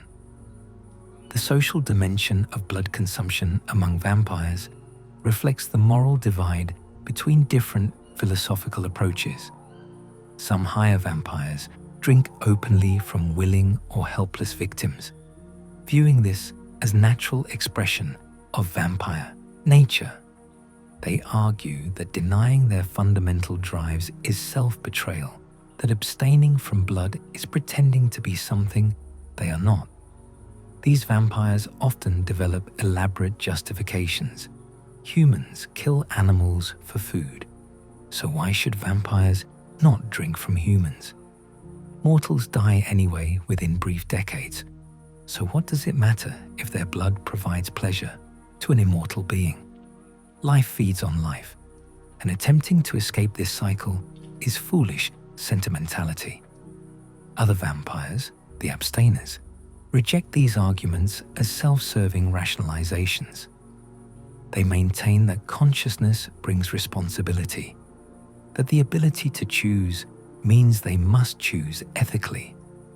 A higher vampire does not need blood to survive, so drinking it is purely for pleasure, and causing harm for pleasure is morally indefensible regardless of species. These vampires see abstinence not as denial of nature, but as expression of their highest nature, the rational consciousness that separates them from beasts. They are vampires who have chosen to be more than their impulses dictate.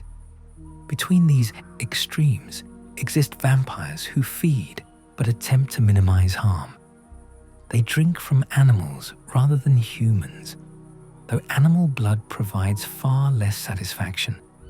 They take only small amounts from humans, enough for the experience without causing serious harm. They seek willing participants, humans who offer blood consensually, though the power imbalance between mortal and immortal makes true consent questionable.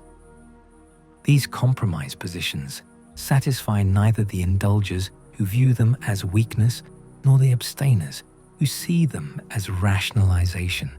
But for many vampires, they represent the most sustainable path. The ritualistic aspects of blood drinking for some higher vampires elevate feeding beyond simple consumption into something approaching religious experience.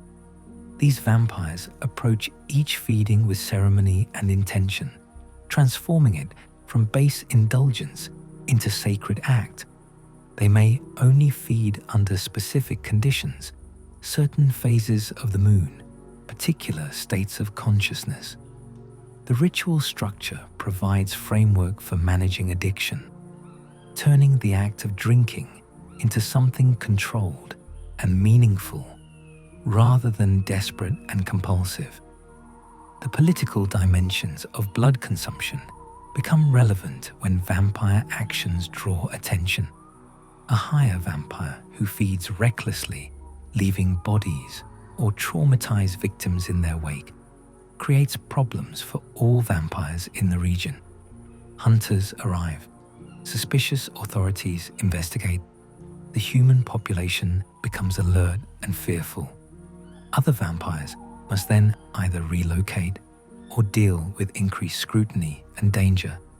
This makes blood consumption not just personal choice, but community concern, with vampires who share territory having legitimate interest in each other's feeding practices. The question of whether blood is truly necessary for vampire identity troubles some higher vampires who attempt to live entirely as humans. If they never drink blood, never reveal their true nature, never use their vampiric abilities, are they still vampires in any meaningful sense? Or have they effectively chosen to be something else, to reject their nature so completely that the category vampire no longer applies? These philosophical questions have no clear answers, but they weigh on vampires who walk the line between species, who try to be both vampire and something approaching human.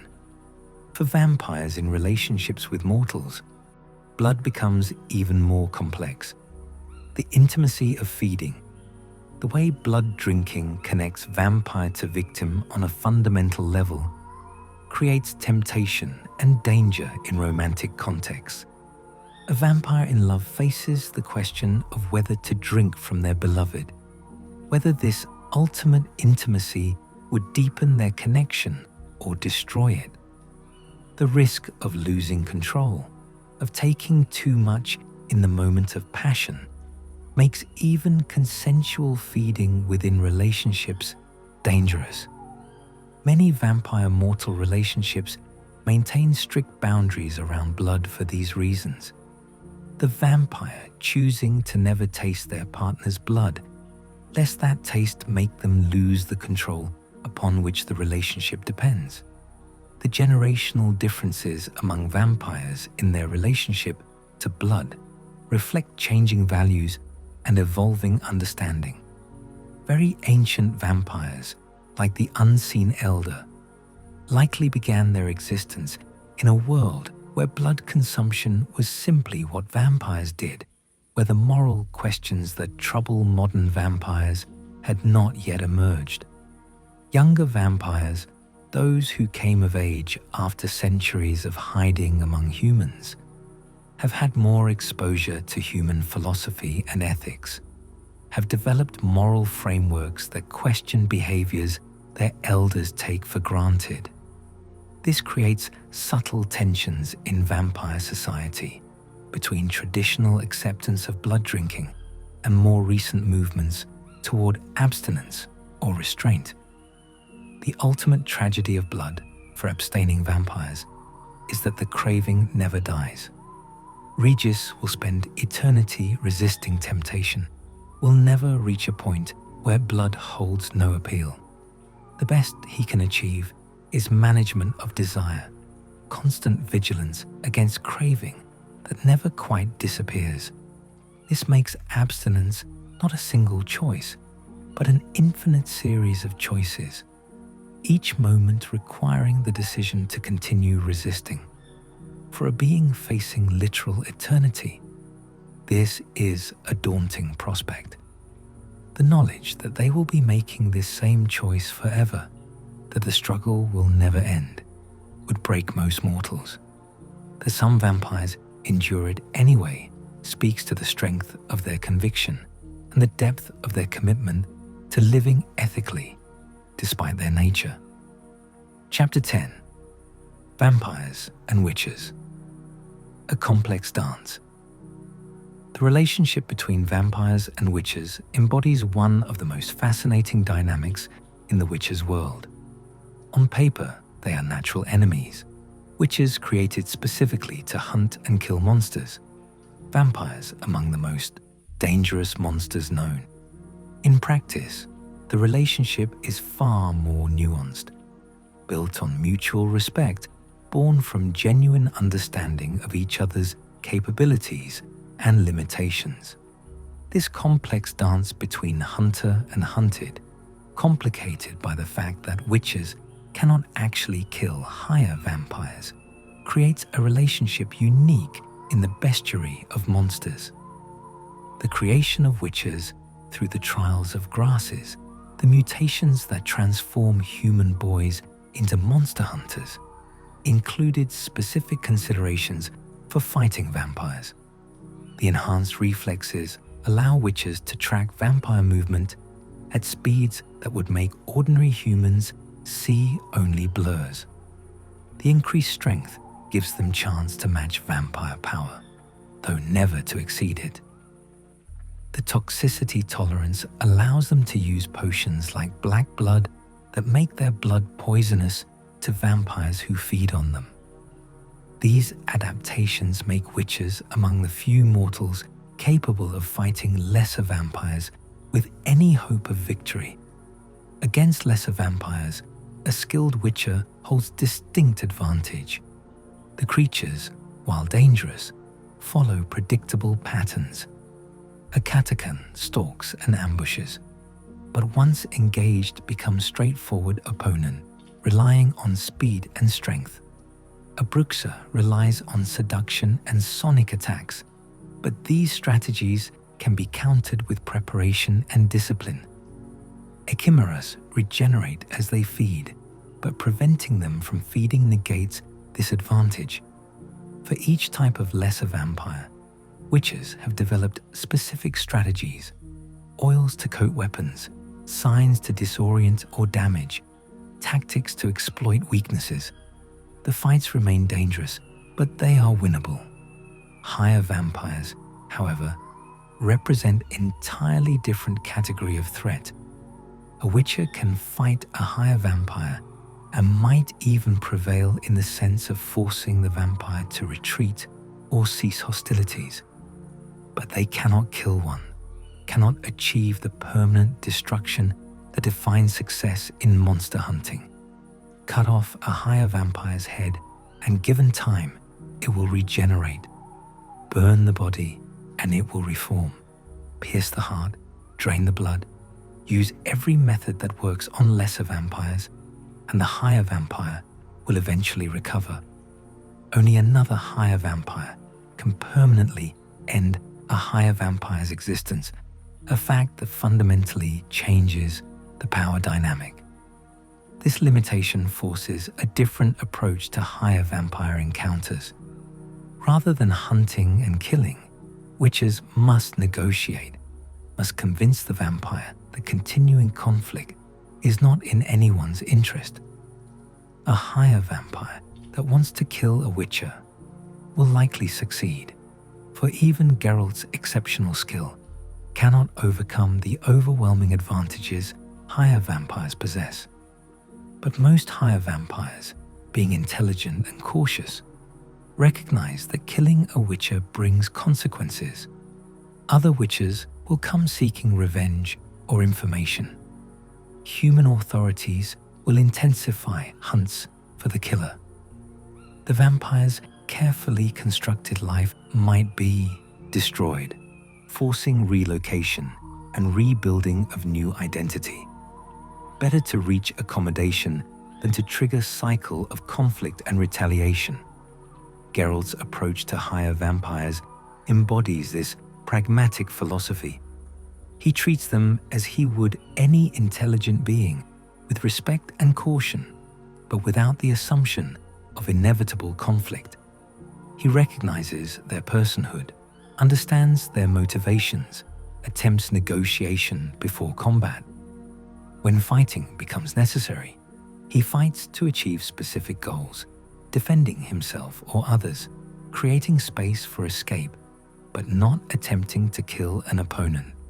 He knows, cannot be killed.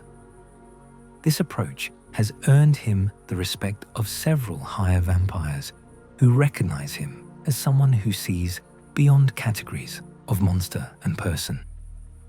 The mutual respect between witches and higher vampires stems from genuine understanding of each other's positions. Witches know that higher vampires are intelligent, powerful, and capable of living peacefully among humans if they choose. Higher vampires know that witches are skilled, determined, and while unable to kill them, can make existence very uncomfortable. This creates foundation for coexistence, built not on friendship necessarily, but on recognition that conflict serves neither party's interests. Historical conflicts between witches and vampires have left marks on both sides. In the early centuries after witches were created, encounters often ended in violence, as neither side understood the other's capabilities or limitations. Witches attempted to hunt higher vampires as they would any monster, learning through painful experience that standard tactics did not work. Higher vampires, seeing witches as just more sophisticated hunters, killed them without attempting communication, not realizing that witches could reason and negotiate. These early conflicts established patterns and taught lessons that later generations would apply to avoid repeating mistakes. Some famous encounters between specific witches and vampires have become legend among both groups. Stories of witches who earned higher vampire friendship through honorable behavior, of vampires who spared witches who showed them respect, of battles that ended in mutual recognition rather than death. These tales serve as teaching tools, examples of how encounters can be resolved without escalating to the point where everyone loses. They create tradition of cautious mutual regard that newer witches and younger vampires learn as part of their education. The tracking and identifying of vampires represents significant challenge for witches. Lesser vampires leave evidence of their presence through feeding patterns, distinctive wounds, behavioral signs. Higher vampires leave almost nothing if they choose to be careful, blending into human society so completely that detection becomes nearly impossible. A witcher might live in the same city as a higher vampire for years without realizing it, unless the vampire reveals themselves or makes mistakes. This invisibility provides higher vampires with significant advantage in any conflict, for they can observe and prepare while the witcher remains unaware of their existence. When witches must track higher vampires, they rely less on physical evidence than on behavior patterns and social intelligence. A series of unsolved murders where victims were drained of blood suggests vampire presence, though these could be lesser vampires.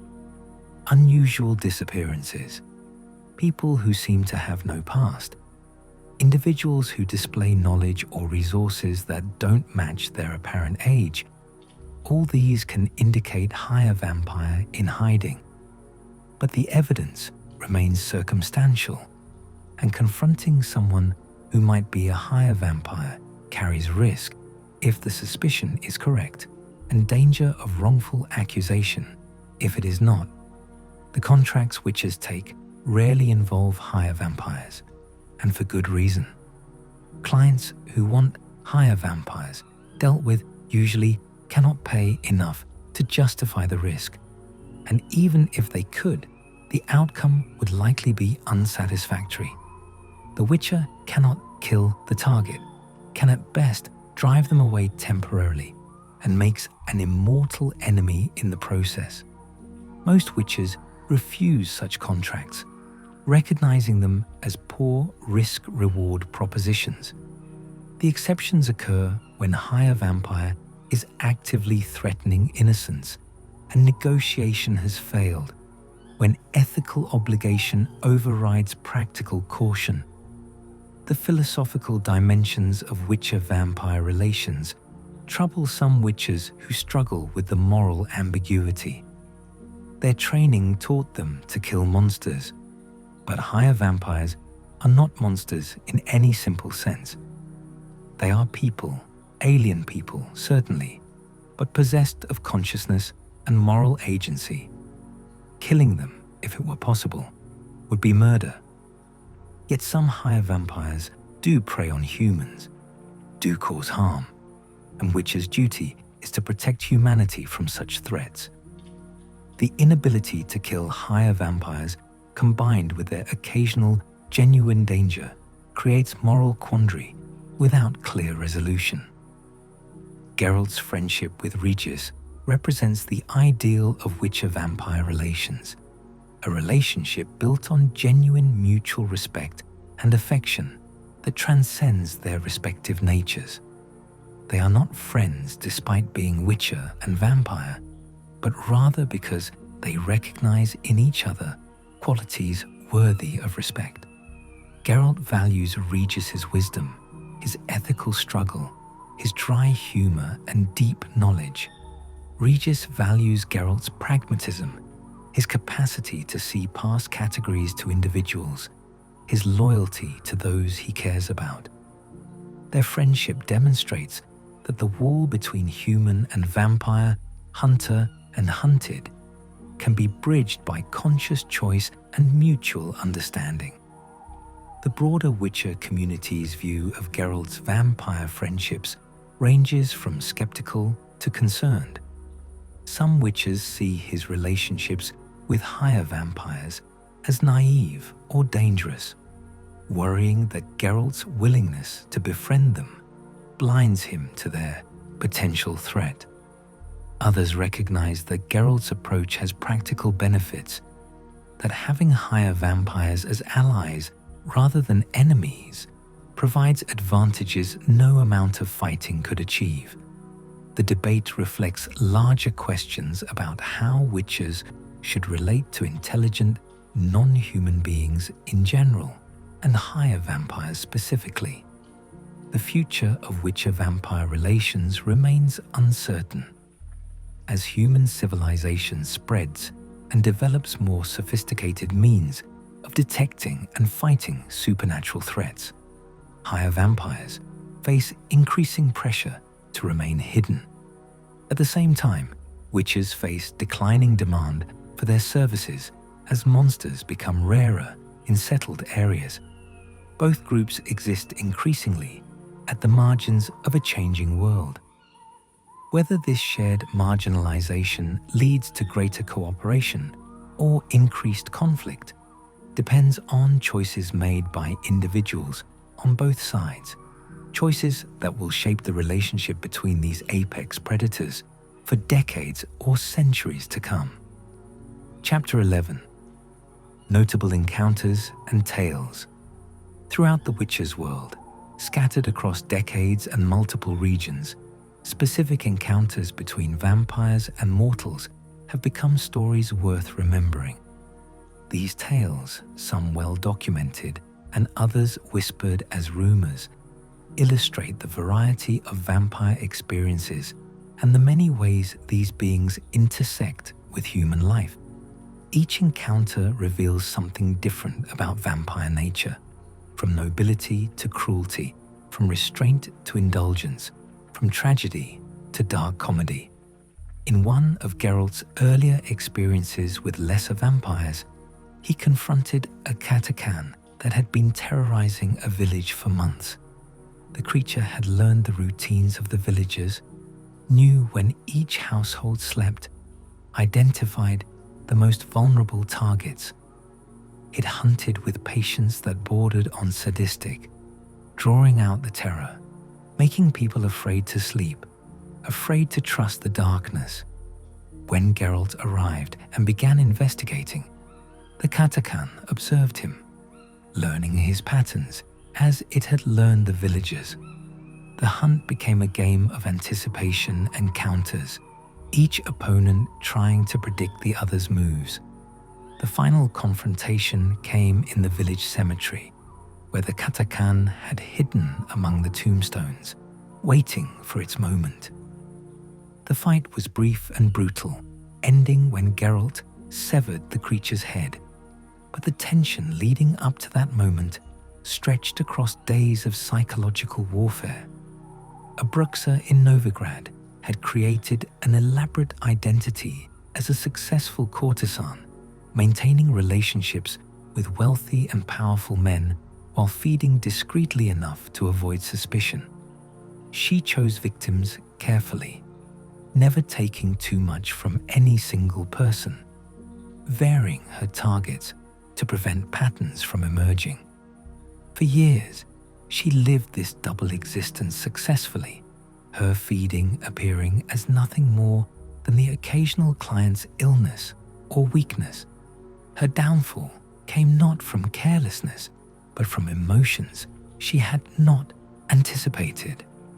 She fell in love with one of her clients, a merchant's son, and the relationship deepened beyond what she had intended. When she finally revealed her nature to him, hoping for understanding, he reacted with horror and betrayal, fleeing to the authorities. The subsequent hunt forced her to flee the city, abandoning years of careful construction, leaving behind the one person she had genuinely cared for. The story illustrates the isolation that haunts vampires who attempt to bridge the gap between their nature and human society. In Oxenford, scholars documented an unusual case of an alb that had been visiting the same family for 3 generations. The vampire appeared in dreams, always to blood relatives of the original victim, drinking small amounts and departing before dawn. The family members who experienced these visits reported them not as nightmares, but as strangely pleasant dreams, waking feeling drained but oddly satisfied. When a witcher was finally called to deal with the alb, investigation revealed that the original victim had been a woman who had befriended the vampire decades earlier, offering her blood willingly in exchange for the alb's protection of the family. The alb, in its limited intelligence, had continued honoring this arrangement long after the original woman's death, protecting her descendants even as it fed from them. The Witcher, recognizing the unusual nature of the arrangement and the genuine benefit the family received, chose to leave the situation undisturbed. An encounter in Skellige involved an Ekimmara that had made its lair in caves beneath a fortress. The beast had been feeding on livestock primarily, avoiding humans when possible, but its presence still terrified the local population who knew something dangerous lived beneath their feet. The Jarl hired a witcher to clear the caves, expecting a straightforward hunt. Instead, the witcher discovered that the Ekimmara was avoiding humans deliberately, having apparently learned through painful experience that hunting people brought swift and violent retaliation. The creature had adapted its behavior, becoming a specialized livestock predator that took animals in ways that mimicked natural predation. The Witcher faced a moral question. Should he kill a monster that had learned to coexist with humans, even if imperfectly?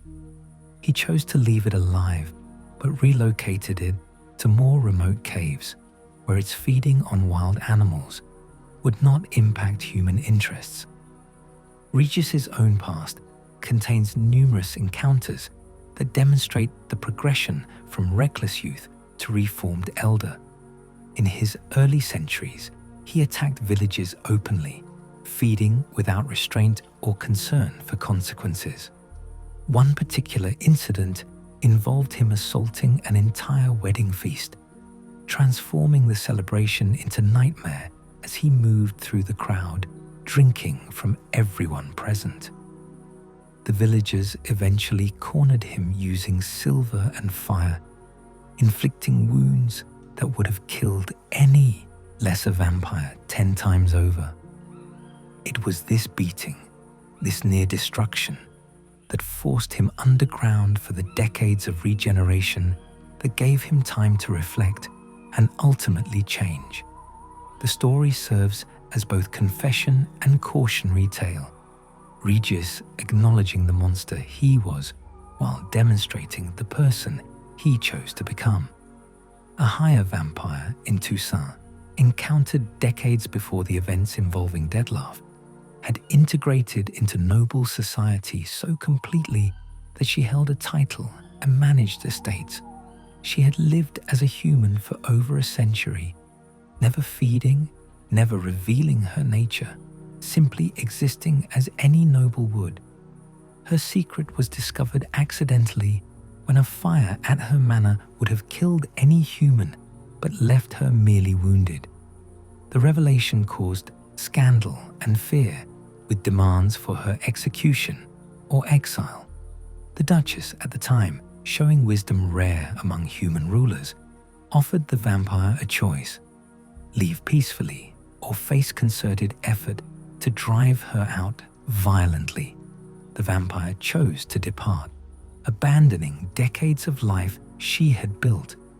But the Duchess's approach prevented bloodshed and established precedent that intelligence and peaceful behavior mattered more than species in determining who deserved protection under law. In one particularly unusual case, a village in Temeria had been protecting a flock of fleaders that nested in caves near their settlement. The arrangement began when the fleaders started eating rats and other vermin that plagued the village's grain stores.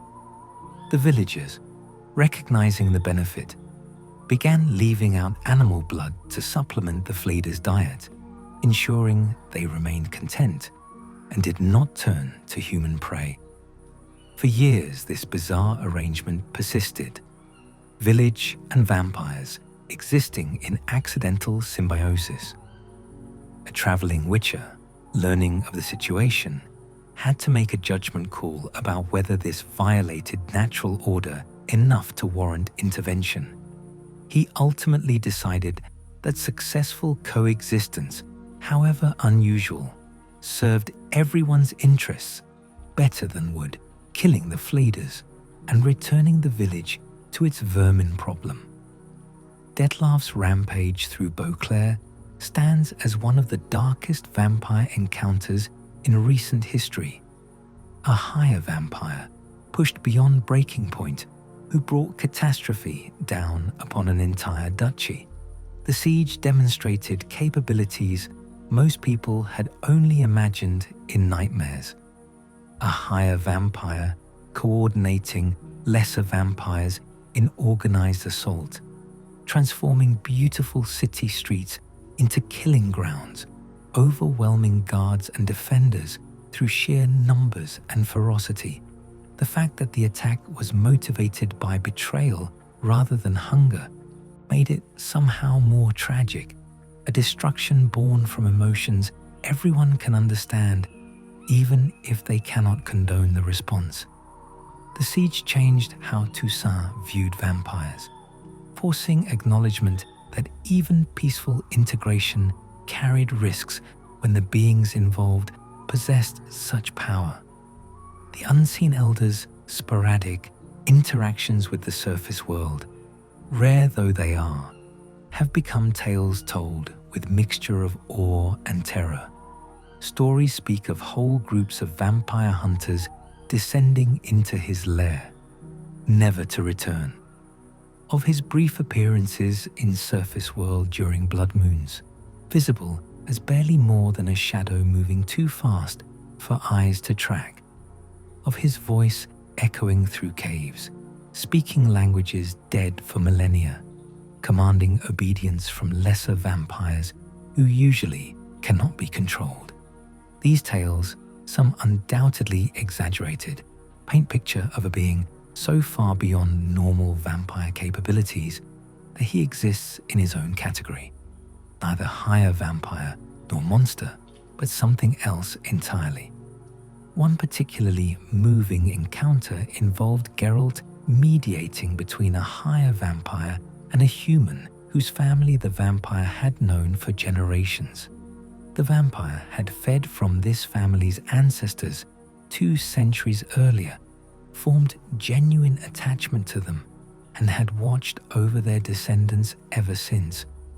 When the current generation fell into danger, the vampire intervened to protect them, but his assistance was met with fear and rejection.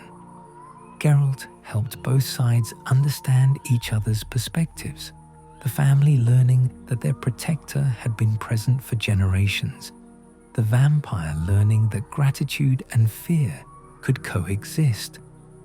The resolution did not result in friendship exactly, but in acknowledged mutual respect and understanding that bridged the gap between their worlds. These encounters, collected across years and regions, reveal the true variety of vampire existence.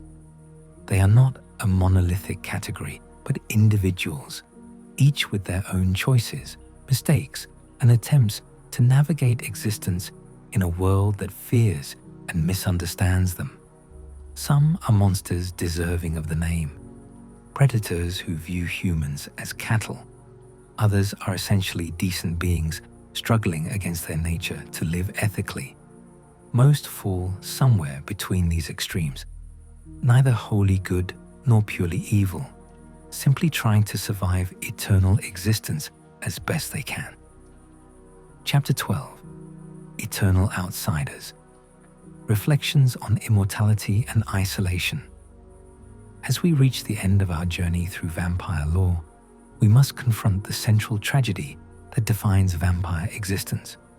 The combination of immortality and consciousness creates isolation so profound that eternity itself becomes a prison.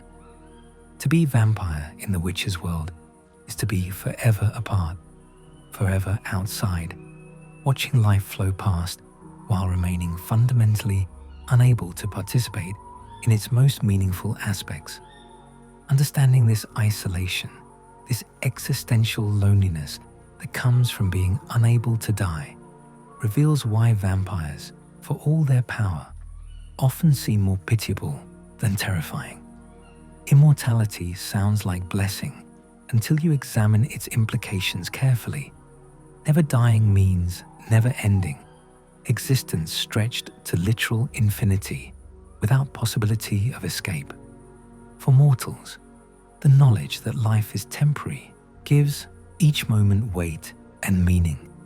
The finite nature of human existence makes choices matter, makes relationships precious, makes experiences significant, because they cannot be repeated endlessly. Remove that limitation, and you remove much of what gives life purpose. If you can experience anything eventually, if you have infinite time to achieve any goal, if relationships are temporary way stations in endless existence, what remains to provide motivation and meaning? Higher vampires describe their existence in terms that echo this emptiness.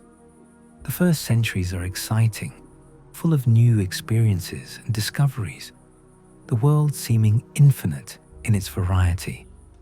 But gradually, patterns emerge.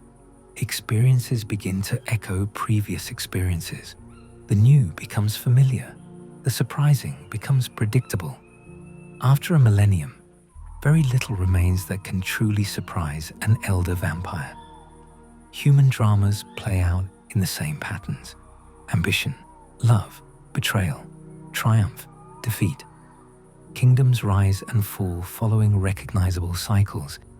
Even individual humans, unique though they are, display personality types and behavioral patterns that become recognizable after encountering thousands of examples over centuries. This accumulation of experience creates a burden that mortals cannot truly comprehend. A human might live 80 years and accumulate enough memory to fill that lifespan, the memories fading naturally as new experiences replace old. A vampire accumulates memories across centuries or millennia, each year adding to a collection that never diminishes. The weight of this past becomes overwhelming, every present moment crowded with echoes of previous moments, every encounter reminiscent of countless similar encounters. The vampire's awareness of their own history becomes inescapable, and that history grows heavier with each passing decade. Relationships become particularly painful for immortal beings with any capacity for emotional attachment. Loving a mortal means knowing from the beginning that this person will age and die while you remain unchanged. You watch them grow old, watch vitality fade, watch death approach with the certainty of the sunrise. Then they are gone, and you remain, carrying the memory of their life as just another chapter in your endless existence. How many such relationships can an immortal being endure before the pain of losing loved ones outweighs the joy of knowing them?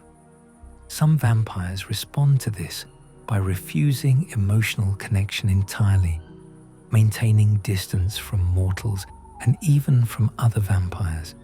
They choose isolation as protection against inevitable loss, reasoning that never caring means never suffering when the inevitable end comes. This is the path the unseen elder followed, retreating so far from emotional engagement that he barely acknowledges the personhood of others. It protects against pain, but at the cost of everything that makes existence meaningful. Others, like Regis, choose the opposite approach, embracing connection despite knowing it will bring loss. They form friendships with mortals, knowing these friends will die. They involve themselves in temporary causes, invest emotion in outcomes that will fade into insignificance within decades. They choose meaning over safety, accepting pain as the price of participation in life. This approach requires tremendous courage and persistent willingness to be hurt, but it allows the vampire to remain engaged with the world rather than withdrawing into empty eternity. The question of purpose becomes central for immortal beings. Mortals can find purpose in building something that outlasts them, in achieving goals within their lifetime, in leaving legacy for future generations. But vampires outlast their own legacies. They watch their achievements crumble or be forgotten. Their contributions become historical footnotes. Their very existence fade from memory even as they continue living. Building something permanent is impossible when you are permanent yourself and will witness the impermanence of everything else. Some vampires find purpose in accumulation of knowledge, of wealth, of experiences. They become scholars or collectors, creating personal museums of history they have witnessed. This provides structure and goal, but ultimately rings hollow. For what is the point of accumulating if there is no endpoint, no completion, just endless addition to collections that can never be finished? The activity fills time, but does not answer the deeper question of why existence should continue. The darker vampires find purpose in power and predation, in dominating those around them and taking what they want without restraint. This at least provides clear goals and immediate satisfaction, but it is purpose rooted in causing suffering, in treating others as resources rather than persons. Such vampires become precisely the monsters humans believe them to be, justifying persecution while providing warning of what immortality without ethics produces. The philosophical vampires, those who seek meaning in thought and reflection, often arrive at disturbing conclusions. Some embrace varieties of nihilism, arguing that immortal existence proves the meaninglessness of existence itself.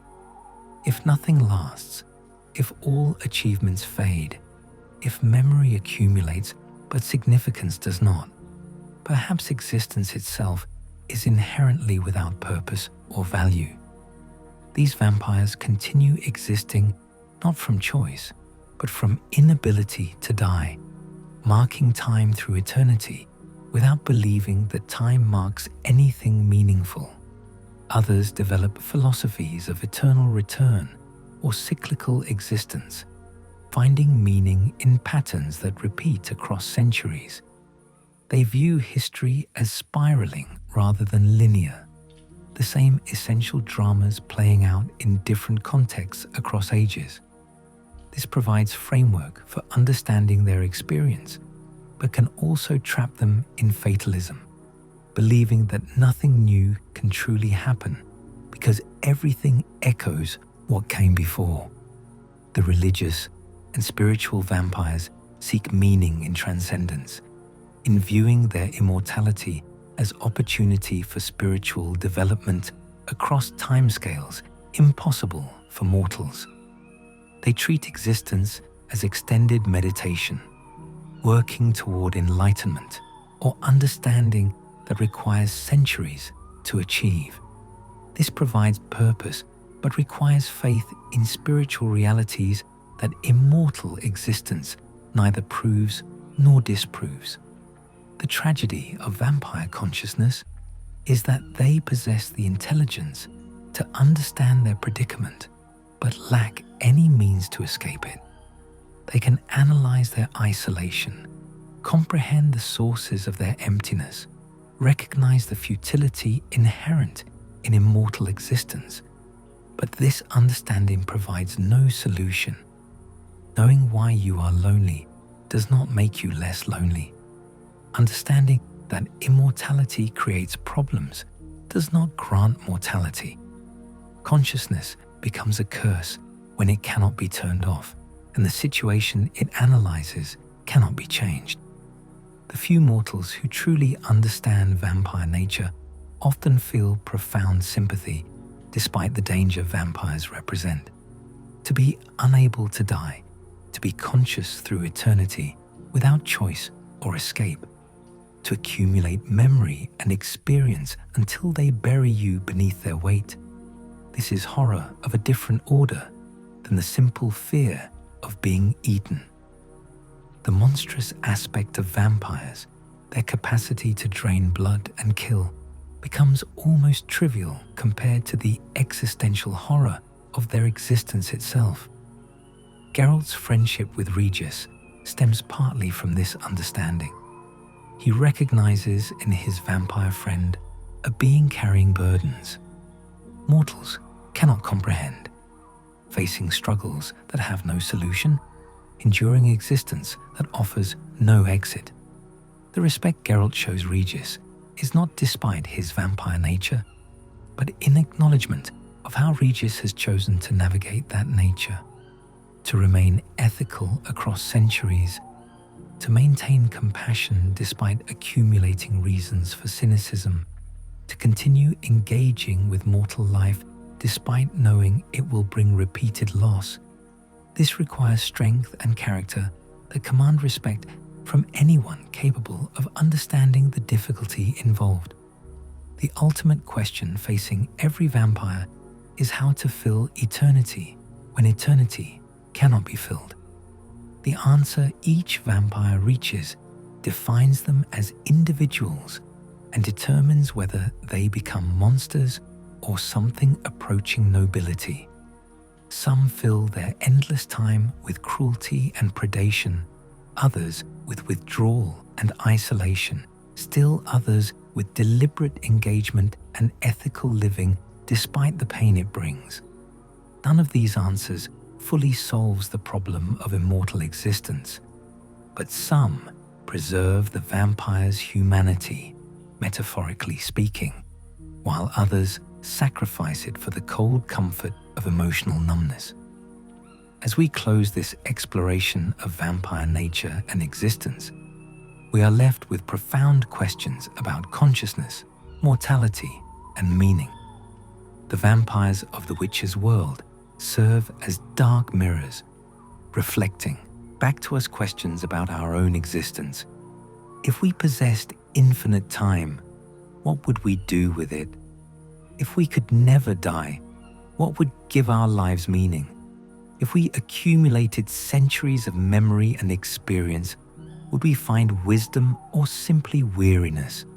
These questions have no easy answers, but they remind us that consciousness itself, whether mortal or immortal, brings with it the burden of seeking meaning in existence that may not inherently possess any. The vampires remain in their shadows, walking paths between human society and complete isolation, carrying their ancient burdens through centuries that stretch toward infinity. They are neither simple monsters nor misunderstood heroes, but beings caught in the tragic space between, trying to navigate existence that offers them no escape and no clear purpose. In their struggle, we see reflected our own search for meaning, our own attempts to find purpose in existence, our own loneliness, even in a life that will mercifully end. They are eternal outsiders, and perhaps that is the most human thing about them. Thank you for joining me on this journey into the darkness, for exploring these complex beings who remind us that even in the darkest corners of fantasy, there are lessons about what it means to live, to endure, and to feel. Their stories are not merely tales of monsters, but meditations on time, loss, and the fragile light of empathy that can survive even in the heart of eternal night. As the moon drifts higher over the continent and the last echoes of their footsteps fade into mist, we are left with a quiet understanding that to be human is not defined by our mortality, but by our choices within it. Sleep well, traveler of the path. May your dreams be peaceful, and may the night whisper only of forgotten stories and gentle shadows.